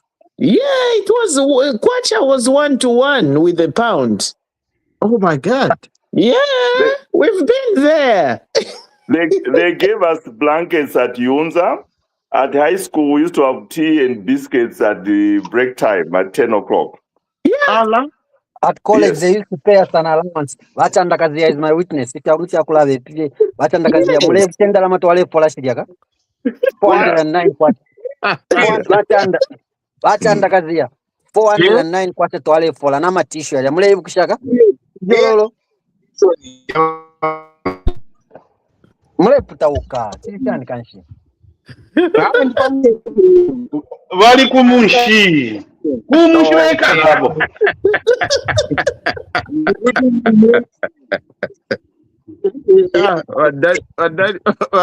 Wadadi wala masoka tawe. Atuweka muganda. New Brunswick ni kumunshi uko mupo ya New Brunswick. Wachanda. Wachanda mbogo wama. Wachanda. Chakulu kupangata na Shango mbogo wama. Ya muikwite. So you are saying something Bagazia? Wachanda. Mr. Chanda. Yes. So this is one thing I want to mention. I don't know whether you're hearing me. I'm not trying to devalue the value of education, but I think also we have overemphasized free education. There's a lot UPND has done. A lot. So we are assuming education means a lot to everybody. Education is not for everyone. So we have also been through this free education, but they have a lot of things that they have done that even education won't even be number one. So we are, yes, it's what I'm saying. So these people in Msisi, John Compound, some of them, whether free education or not, some of them don't even send their kids to school. Yes. So we need to highlight all the things we've done, including free education. Okay. I have a comment about that one. Just one comment before somebody. To me, I don't regard it as free education. I think we are marketing it using a wrong term. Yes. The term we're supposed to use is no school fees. We have abolished school fees. That's the biggest. So that's the one every parent appreciates, because come January, every parent come January, they were worried about where are they going to get the school fees. So I think what we've done is removed school fees, and that used to be huge amongst Zambians. So we should have been marketing this as mufuna school fees are bwerere. You know, yes. That is the language, because that's the language everyone understands. School fees were a pain for Zambian families. And that is no more. Just to top it all, the pinnacle of all this is that it's been signed and sealed into law. It's now law. So in my view, we should have supposed to be marketing it as Kachosa school fees, no more school fees. And I'm telling you that, yes, and my exam fees, no my paper. Kids were requested to go take printing paper. You know, every Friday we take a ream of paper, something like that. Bags of cement. Yeah. So no more. That's the way we're supposed to market. Mufuna bwerere vijaba kupelenga marimu paper ku school wana. Vijabo vama school fees in January. No, that's the way we're supposed to market it. But the way we are marketing it, so that's the language they understand, which is you bring it down. Bring it down to their level. This thing of free education. Parents are still buying uniforms, shoes. They still have expenses. So it's not really free the way it used to be in our times. But we shouldn't be marketing it as free education. We should be marketing it as no more school fees. That's it. Show some school fees so that you keep that money for you. I think that was going to resonate very, very clearly to the voters. Well, we haven't heard from Vakazi. I don't know if he likes free education. I don't know. Me, I have a problem with free education on one principle, and this principle that I always talk about. Free education is so good to the extent that once some directors, ministers, there's no child in that free education. Them were chosen to pay. If free education were the leaders that are promoting it, they take their children to go and spend money. $3,000 per term, $5,000 per term. No, this free education is very good. Why are you paying? If it is so good that it is supposed to benefit everybody. Here in these countries where we are, you colleagues know very well. Abana tabaripira, but abana won't say basangwa momwini. Can we be billionaires? But you're not going to find a director in the civil service. Umwana wakwe aliku $5,000 per term. In the countries where we are, guys, you know that they go to public institutions which are paid for by everybody. But in Zambia, we take this illusion of free education to mean in a very awkward situation where the skills, but 200 in a class, 150, 100, this is okay. Where are our children in those classes? But on that one, it's by choice, isn't it? If people have the money, they choose where they want to take their children. Here we are thinking of the vulnerable who could not go to school because they couldn't afford to pay for the little whatever. You can come and correct me rather than interjection. Because then you kind of lose me in the process. Then we start like an argument. I have said the people that can afford, the people that are in private sector, it's a question of choice. Money. But when you have a civil servant who is paying, he chooses to pay for free education, for cost education, and then he takes part of his money, he pays for his child, and then he goes and says, free.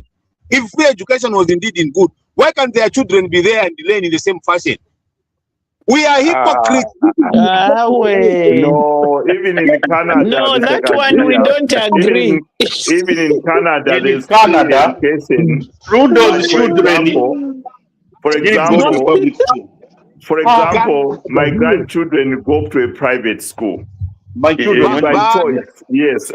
Yeah, because you can afford it. Yes. Yes. It's a choice. Trudeau's children never went to a public school. They went to a private school. Yeah. How many private schools did we have the time we were with the free education? How many private schools were there? There were a lot. There was Quasi Trust. No, it's Quasi. If they've come now, as in nowadays, they were not. One. Yeah, all we looked forward is going to the best schools, Chipembi girls, Mukinge girls, and the other schools. I think what we need to understand. But here's the thing. I think where Vakazia is losing it is here. This free education is not about. No, hold on. It's not about choices. It's not about me. I can take my children to a private school. I can take my children to Lake Road. I can take my children to Nkwazi, or I can take my children to American school. No. Opportunity. Where on the grassroots, that's where you can imagine this. You see, if you're Maryland, in per example, and Spoka was on TV the other day. He was saying like, look, afyalire Mkayanda in a village. Okay? For what reason? Ale kuskuru na hold on. Ale kuskuru nenshi. Hold on, madani. Ale kuskuru na makasa. And then when and when free education, because that time you have na kaunda. Mulera ndap.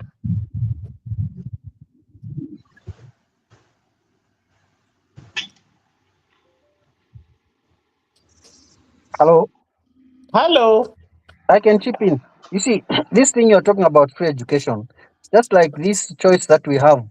Vambi mulafayo kudia rola miu, vambi tamupa mfayafe breakfast. Yes, there are people, they choose. Rola miu, they can't eat, but wunga, kutibaria.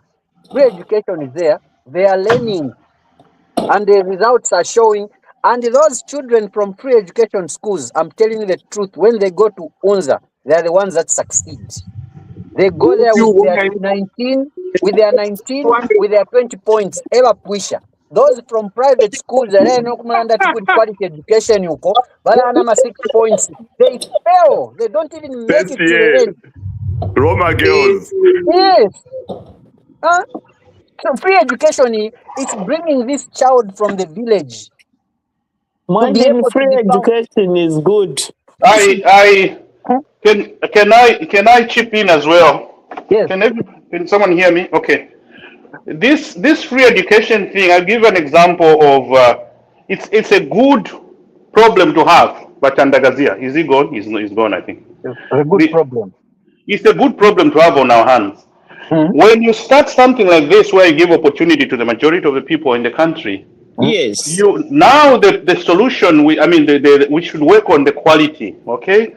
But we have started somewhere. I'll give an example of Toyota, when they started building Toyota in Japan, the politicians were not driving Toyota. Okay? The quality was so bad. And the politicians were forcing their people to buy Toyota, buy local. But them, they were driving Chrysler, they were Ford. And people are saying the same thing Chandagazia is talking about. No, why are they taking the keys in the driveway now? No, they started improving the quality of the vehicle, and now see where Toyota is. So when you start something, improvement is the thing, the key. So don't say you can't start you start building a brand new car today and everyone will start buying it. It's a quality. Imagine, No, you honestly, can't. even if On it's the same spot, you can't. So what we are doing as a country, we are starting at a good footing. We are giving almost everybody who wants to take the kids to school an opportunity. And now as a government, we are now going to work on the quality to make sure we improve the quality. And who knows, in the next 10, 20 years, the quality in all these schools, most of the schools will be good. But for us to dismiss it now, we are starting a new project. Oh no, the quality is bad, so let's throw it in the garbage. Here, my dear, it's not bad at all. You know, so to say no, they are not putting their kids. Yes, the quality is low right now, but what have we done? The step we have taken as a country is a good one. Now let's work on the quality. Let's work on the numbers of kids in the class, and we'll be a better country in the future. Yeah, build more classrooms so that the children are not 120. Employ more teachers. That's what we are supposed to do in this phase. Yes, but for us to start to expect everything to be in order from day one. One day, No. in one day, after Mwali MP, Mwashe Kongole, you still want to come and condemn. Yes. The other thing about this one is on the quality, right? Like very good point. Even our education system needs a complete review, because these people are putting free education in school in terms of where are the jobs. We start creating jobs for these people. We start creating trades. We start looking at the syllabus. Forget this who discovered who discovered Victoria Falls and things. Start in to my woodwork. They all used to have woodwork metalwork school. Yes, because some of people would drop at the grade 9, but that is for carpentry. For woodwork. So we start improving in terms of what we are offering in free education. That's why we all need the skill centers. Just cut you short there. Yeah. From my teaching background, the curriculum that has been introduced in Zambia is now called the competence-based curriculum. CBC. Pupils will be measured according to their competences. They have to write a test every week, every month. Then that is added up to their continuous assessment. When they go to write exam, they are not writing an exam that is devoid of assessment. Maybe for the exam, they're just sitting for maybe 20-30%. Yeah, continuous assessment. Yes. So we are getting somewhere with quality education. We are there. We cannot perfect it overnight. Just like the first Coca-Cola.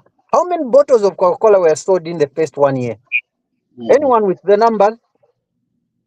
When they just started making Coca-Cola, it was a big disappointment. It was almost a failed project. They kept perfecting it. But today, you know how many million bottles of Coca-Cola are opened in a minute? The whole world now is close to about 3.5 million bottles per minute. Look at that business. It started at a time when the owner even lost interest, but he went on perfecting it. So we just have to perfect things. We've not reached a stage where it's a perfect world. No, we still have room to make it better. In fact, even better, because we are having more children coming into school. We're having more children getting interested in school. For your information, even the number of junkies, it's just that research has not been done. But truly speaking, the number of junkies has reduced. You have more children going to school now.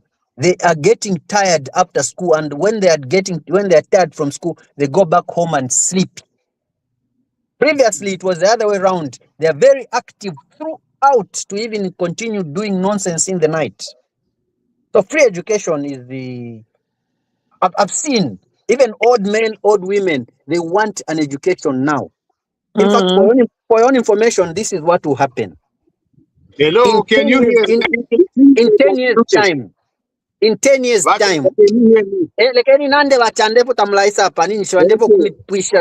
I want to shoot you. In 10 years' time, no politician will go on the podium and lie to the Zambians that I would go and dry maize, which is green.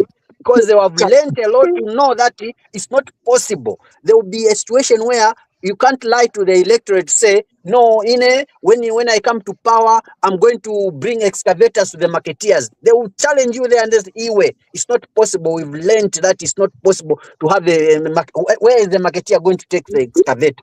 10 years time with civic education, it will be very difficult to tell lies to a Zambian electorate. So free education for now, even when there are so many in class, it's okay. Let them learn. I yield. I need to clarify two things here. Yes, no problem. Free education, I did not mean people that are in the private sector. I was meaning people that kneel down for our. You know, let me say something, Watanda. Before you go ahead, let me say something. Watanda. 1 minute. Interjection. Listen. You know, with this free education, these politicians that come to lie to us to say we shall do this, it's like they will be when they tell people to say jump, the people now will be asking them how high. They won't just be jumping because their consciousness will have risen to higher levels. You jump, they'll say, no, wait a minute, how high? They'll be asking them. And that's where we should go with this free education. The consciousness must raise. It is not possible. It is. Hold on, mommy. Let's listen to what you want. Let's listen to what you want to say. Yeah, but let me tell you one thing. When I spoke about free education, I did not mean people that work in private sector, people that are entrepreneurs. No, I meant public servants. Number one, umuntu lelo aisa afuka makansela nensapato imo. N'abana bakwe bali pachiva. Bale ya kuskuru pachiva. Then the next day after mwamukolesa from your taxpayers, asende omwana amutwala kuchengelo. Ero asa abana benu filafine bali. Afunya omwana wako. I'm talking about public servants, the ones that are supposed to improve the quality of that education so that we accelerate the rate at which public education is given. Acceleration cannot happen where there's exclusion. Unless you play an inclusion kind of system, then you can accelerate. Yeah. But you can't be paying me in a mule folesha, abana bandi nimba tuana kuchengelo. Even when them folesha, abana benu bali 200 in class, in abandi bali 25. Is what I'm saying no to. I'm not talking about people that have private money, businessmen. No, those make their own money so they can choose where they want to go. How can you explain? I think Makazia, you're losing it on one point here. There's no law in Zambia that can tell you to take abana benu ku either kuchengero or anywhere else. Okay, it's up to you. All right. Either way, you're a public servant or whatever, or you're living in the working for the government. Law. So look, it's up to you. It's your family. It's your own domain. And let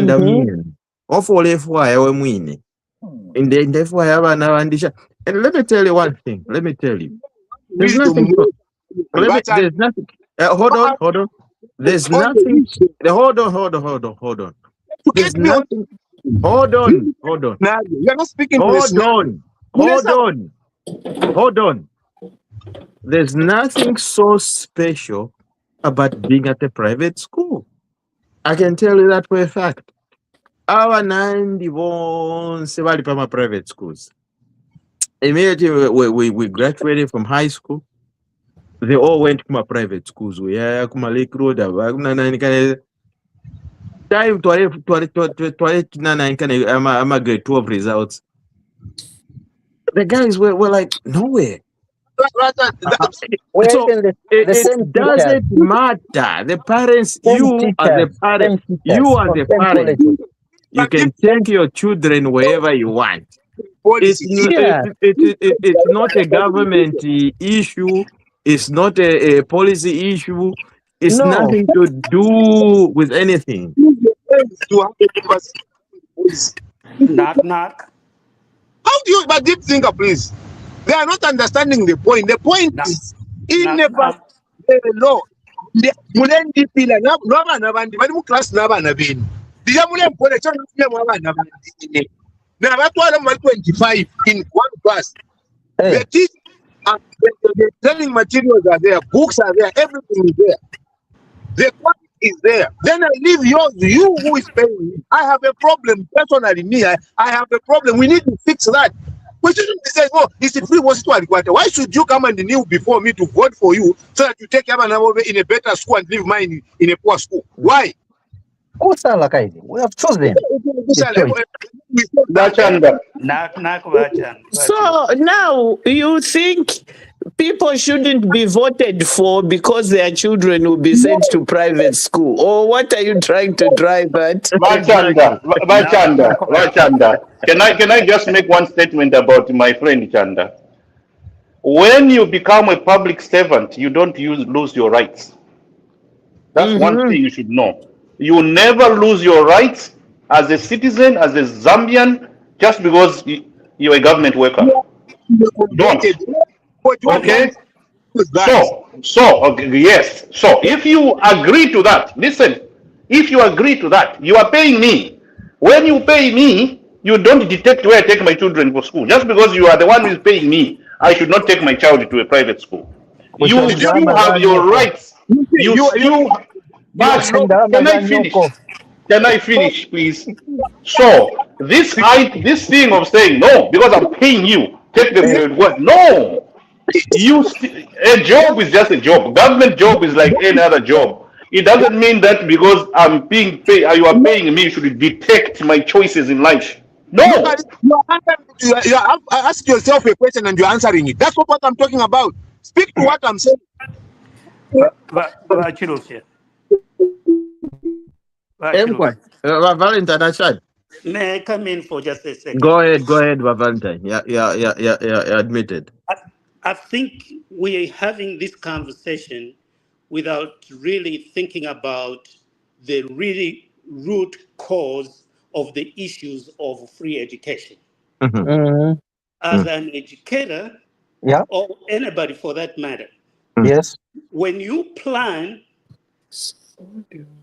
to have a free education, I think about Kazia, what he's saying is, in the planning stage, the curriculum should have been considered, because right now we are providing a space for a child, and the teacher teaching that child knows that this child is just here for space. There is nothing much going on in this classroom. So my child is not going to sit with this child because I know what I know because I'm here. So the root cause of this problem is that the curriculum was not considered as the first thing before you put a policy in place. I'm all for free education. I am happy that every child can have a space in school. But the question is, what are we educating this child for? Because the teacher just said, my child cannot be in this school. So what are we educating this child who comes from a poor family, who cannot go elsewhere? They don't have choices. I, as a teacher, have a choice. I'm paid. I can take my child anywhere. The marketeer, who is just making enough for the family to eat that day, doesn't have a choice, even if they want to. So the question is, how fast can we change the curriculum so that this child of a marketeer who goes to the market through hand to mouth kind of arrangement, how can we make sure this child does not end up as... That's the stage we go in now. Hold on. No, that's phase 2. Let me explain what I'm saying. The planning stage should have a curriculum first. Let me explain something here. As a teacher, please give me a chance. I beg of you. I'm on my knees. I feel guilty that I'm listening to things that I'm supposed to be talking about them on a serious level.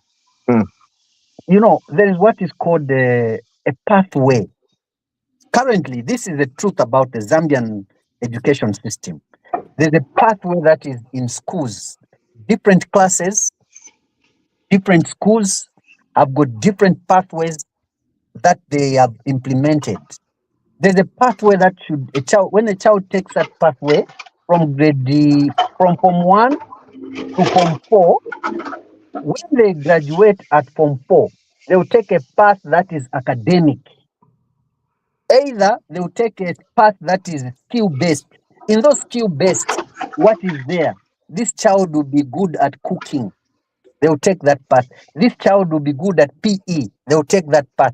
This child will be good at engineering. They will take GMD. This child will be good at writing, English language, debating. They will be journalists. This child will be a good scientist. They will take that path. This child will be a good mathematician. This child will be a good lawyer. They will take history. They will take RE, social sciences. This child will be able to read local languages news on ZNBC TV. They will take a Zambian language pathway. That is in place. No child will come out of school with nothing. At the end of the day, yes, at the end of the day, at the end of the academic path, that path must lead them to a career, which they have been building on from Form 1. In fact, to be honest with you, they're even encouraging pupils to do research work from grade 8. Now, from Form 1, they are having to do field report projects. They must go in the field and see exactly what is happening. If this child will take a pathway of financial literacy, being an entrepreneur, they must go and interact with the marketeer at the market. They must interact with the FRA. How is maize stored there? They must they must interact with the maize miller. Is it possible to have a kawunga ka 50 kwacha? What is the cost of production? They are learning all those things, and surely in 10 years' time, children that graduate from Zambian schools, you check them to say there's a kawunga ka 50 kwacha, you are lying. They'll say, no, daddy, you are lying to us, because we learned at school to say just an empty bag of meal is costing 10 kwacha. So can we negotiate 40 kwacha? How much is fertilizer? How much is the seed of maize? How much is the labor? How much is the hoe? So where do you base your 50 kwacha from? That pathway is there in schools, entrepreneurship. But much have a question for you. No problem. But I'm still explaining. Can I finish? Question. I have a question for you after you finish explaining. Yes. So right now the syllabus is competence based. Whenever a child goes in school, there's a certain level of competence that a child must come out with. Yes, it must be competent in an area. That competence should lead to a specialization. From a specialization to a career. From a career to food on the table. You're not just coming out of school, no. You should be coming out with a skill that will help you be employable. You should have something that the labor market is in dire need of. This is a question for the current government. Definitely, it's one of the questions. If you are a PE student, if you are a PE student, you should come out and join maybe the national team. You have done very well in your football thing. If you are a cadet, you should become a good soldier. There should be something out of you. Public speaking. We are going to have pastors coming out from schools. Anyway,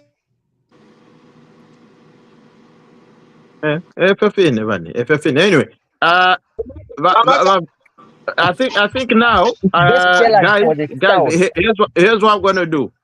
We can go on and on for hours, but let's give each other a few minutes. We need to wind up the show. I was just clarifying a point. Yeah, we need to wind up the show, and let's give each other a couple of minutes. And I would first of all start with Valentine, or old statesman. To go on first and give your start, just overlooking everything, politics, everything. and give us your last remarks, so that we can close the show. So, for me, the first thing is the checks and balances with the politicians to make sure that the lies are filtered. People need to know the truth and let people know where and how you're going to do A, B, C, D, whatever you tell them. The second one is Macha has defined competence-based education very, very well. What I'm wondering about is the way he has defined it. Is that exactly what is going on in every classroom? Or let me just say, in 20% of the classrooms at home? And Yes. remember that there are some village schools that are in the village that might not even have internet. So that's my piece. I yield. Thank you very much. I think we can go to Danny. Okay, yeah. For me, I'll just have a remark on our education system. Remember, what we were talking about was just launched a year ago. So Mhm, this system we're talking about is 12 months in mhm, play. It was just launched last year, if I'm not mistaken. mhm. So it's a beginning. And I don't like criticizing things that begin and then at the day one we start already criticizing it that is not working. You are taking your child to a private school, not Kamala Secondary School. People, everything begins somewhere. This curriculum was rolled out 12 months ago. Let's work on it and let's see where it goes, other than for us to start criticizing it from day one and oh, it's not perfect, it's not perfect. No, let's work on it. Um, regarding the fine tuning of our curriculum and to make sure that our education systems, education system in Zambia is good. The streaming in Canada we call it streaming. So kids are streamed. Like is that actually they start too early. Parents are complaining that how do I know my kid who is in grade 8? You start already telling him that he can only be a lawyer or he can only be an engineer. So streaming has some debates as well. Some parents don't like it. Some parents like the educating their kids all up to grade 12 without knowing what they want and they can choose whatever they want to do in life. But in Canada, yes, Canadian system is also exactly what you have explained, you have Matcha. It's called streaming system as well. So it's a good thing. Let's see it where it's gonna go. We have a good problem on our hands of making sure that the quality comes back to the classroom. But the first step we have done of making sure that this opportunity is availed to every child in Zambia, I think is the first good step. Moving forward, let's try and work on the details of the quality. But I think it's the right step to take to give an opportunity to every child, and then let's work on. So it's gonna be in phases. Let's work on these different phases of making our education better. Thank you. Thank you very much, Vakazia, an educator. No, thank you very much. You see, I have heard that, and you see, when I make contributions, you don't have to like what I have to say. I have given an opinion about how I think about it, and it is important that the opinion is respected in the context it is given. Bamata has given a very good competence-based system that is there, and they explained it is really good, it's working. And for me, what I keep wondering is that this system, which is really working very well, is starting to streamline, work on the quality. Then you choose to go and pay $5,000 somewhere else and say, oh, no, wait a minute. It's working. So I have a kind of, for me, want to have a court to justice, especially where you know that there is a very big policy gap that is arising as a result of quantity vis-a-vis quality. Yes, in terms of quantity, we have very good quantities in terms of the numbers that are going into the schools, but in terms of quality, it is not there. And I don't know what will happen if we don't improve our quality of education in the next 5 years. So right now, the kids that started school in grade 1 5 years ago, Right now they are in where? They are in grade 5. Yeah. So the question is that what will be the net effect of this lack of quality as they start to grow up going into the streams that we've created? The program is it's 9 months old. It's not 5 years. It's 9 months old. The curriculum is 9 months old. It's not 5 years. What curriculum? The competence based. There's no interjection here. May Mr. Chanda finish his point, please.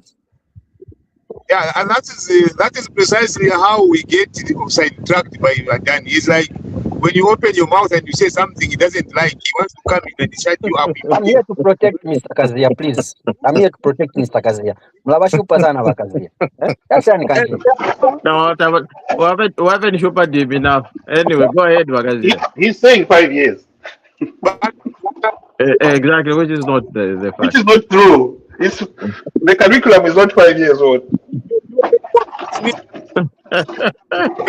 protected. He's protected. Go ahead, Wakazia.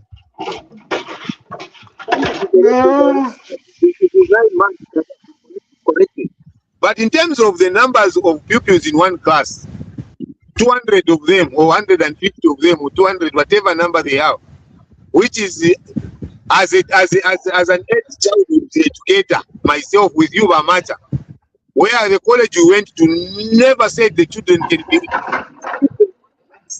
without chorus and nothing happens there. There's no education that happens. That's why here and anywhere where the years of a child are very important, they will never be over 30 in one class. Because they know what the distance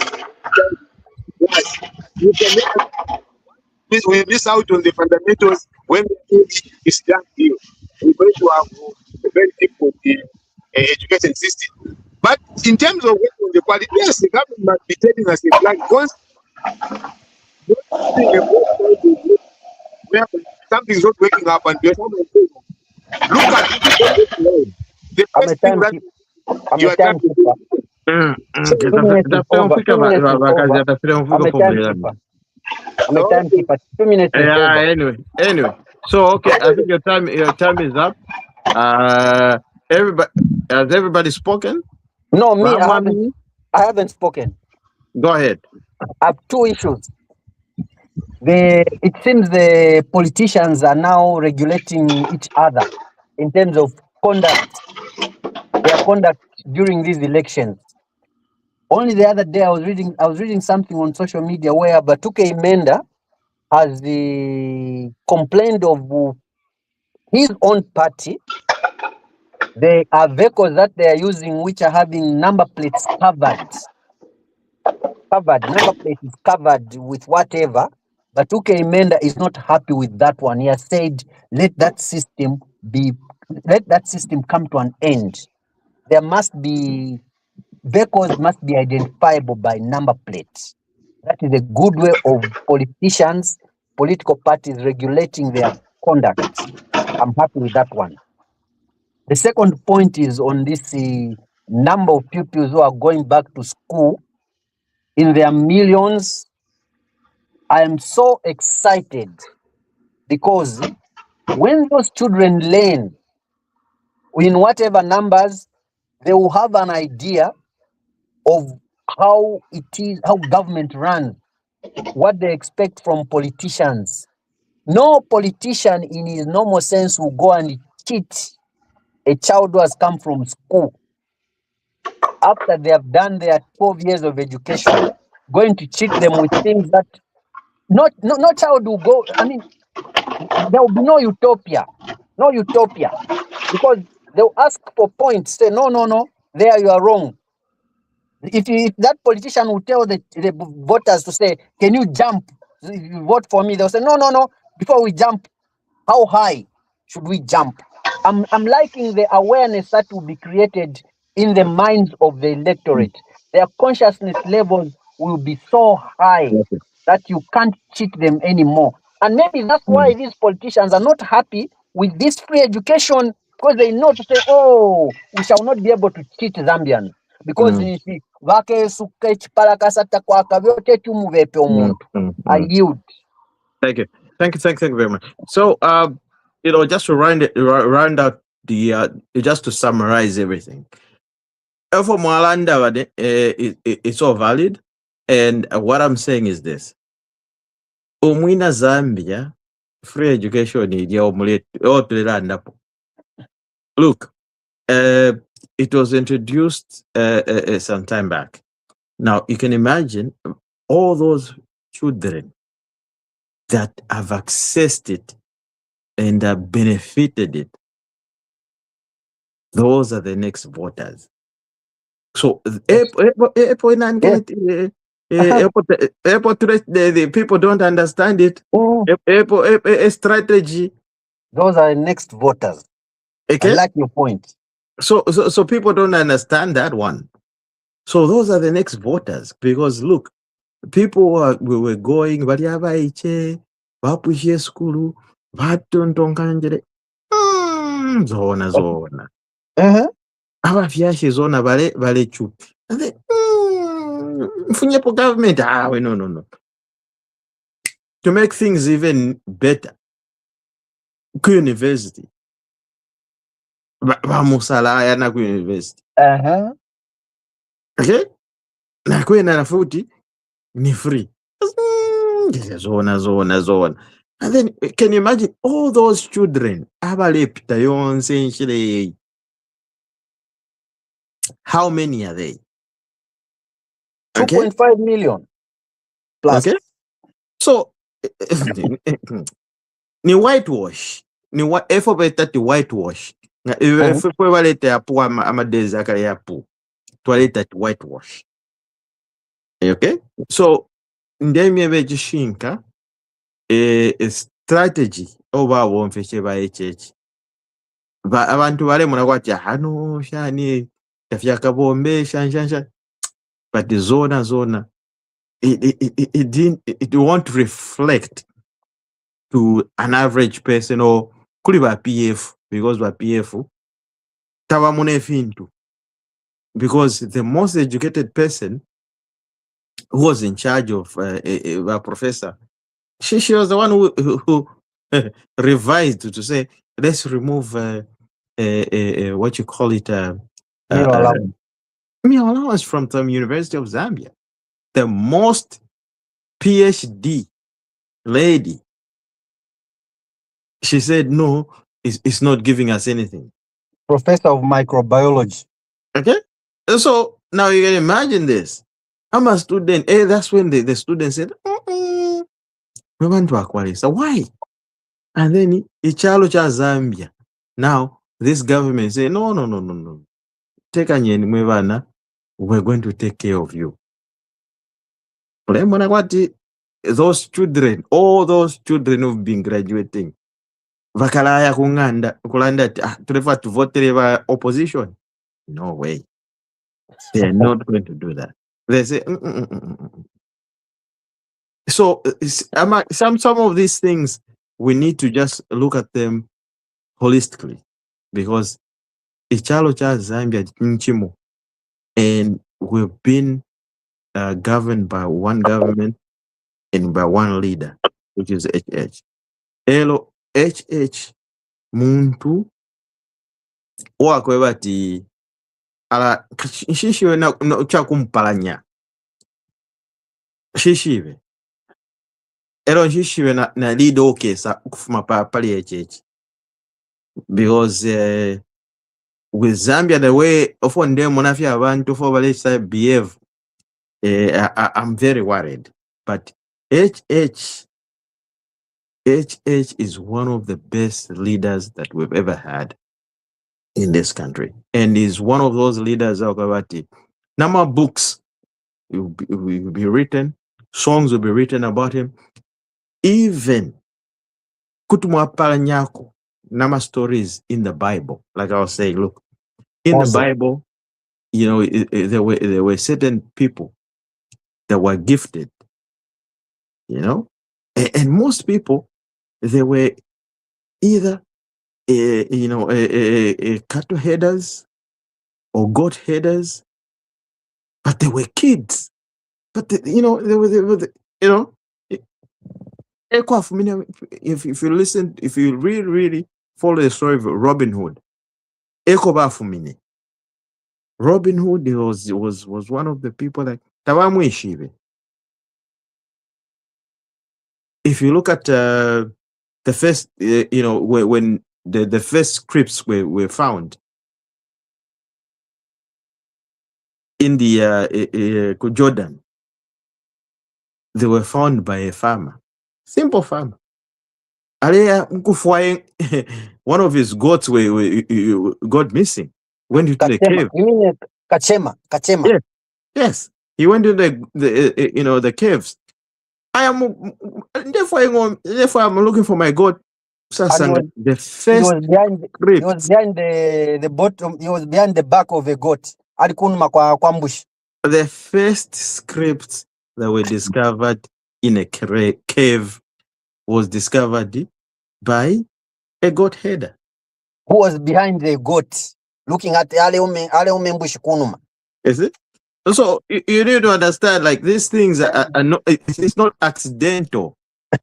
God chooses, yes, and He tells you, and you direct you. It'll be by accidental. It'll be whatever. Why do you have this information? Yeah. Anyway, but let's meet next week. Thank you very much. We can go behind the scenes. Leave us behind the scenes now. Okay, man. We meet each other halfway, face to face. Nisakazi I saying kuno nomba this to pusha nye wino. Na balu baba kazi. Na baya na ibwe. Mama na babu tuka. Munyama. Munyama. Ima isale ni tulevo kulanda nomba. Munyama.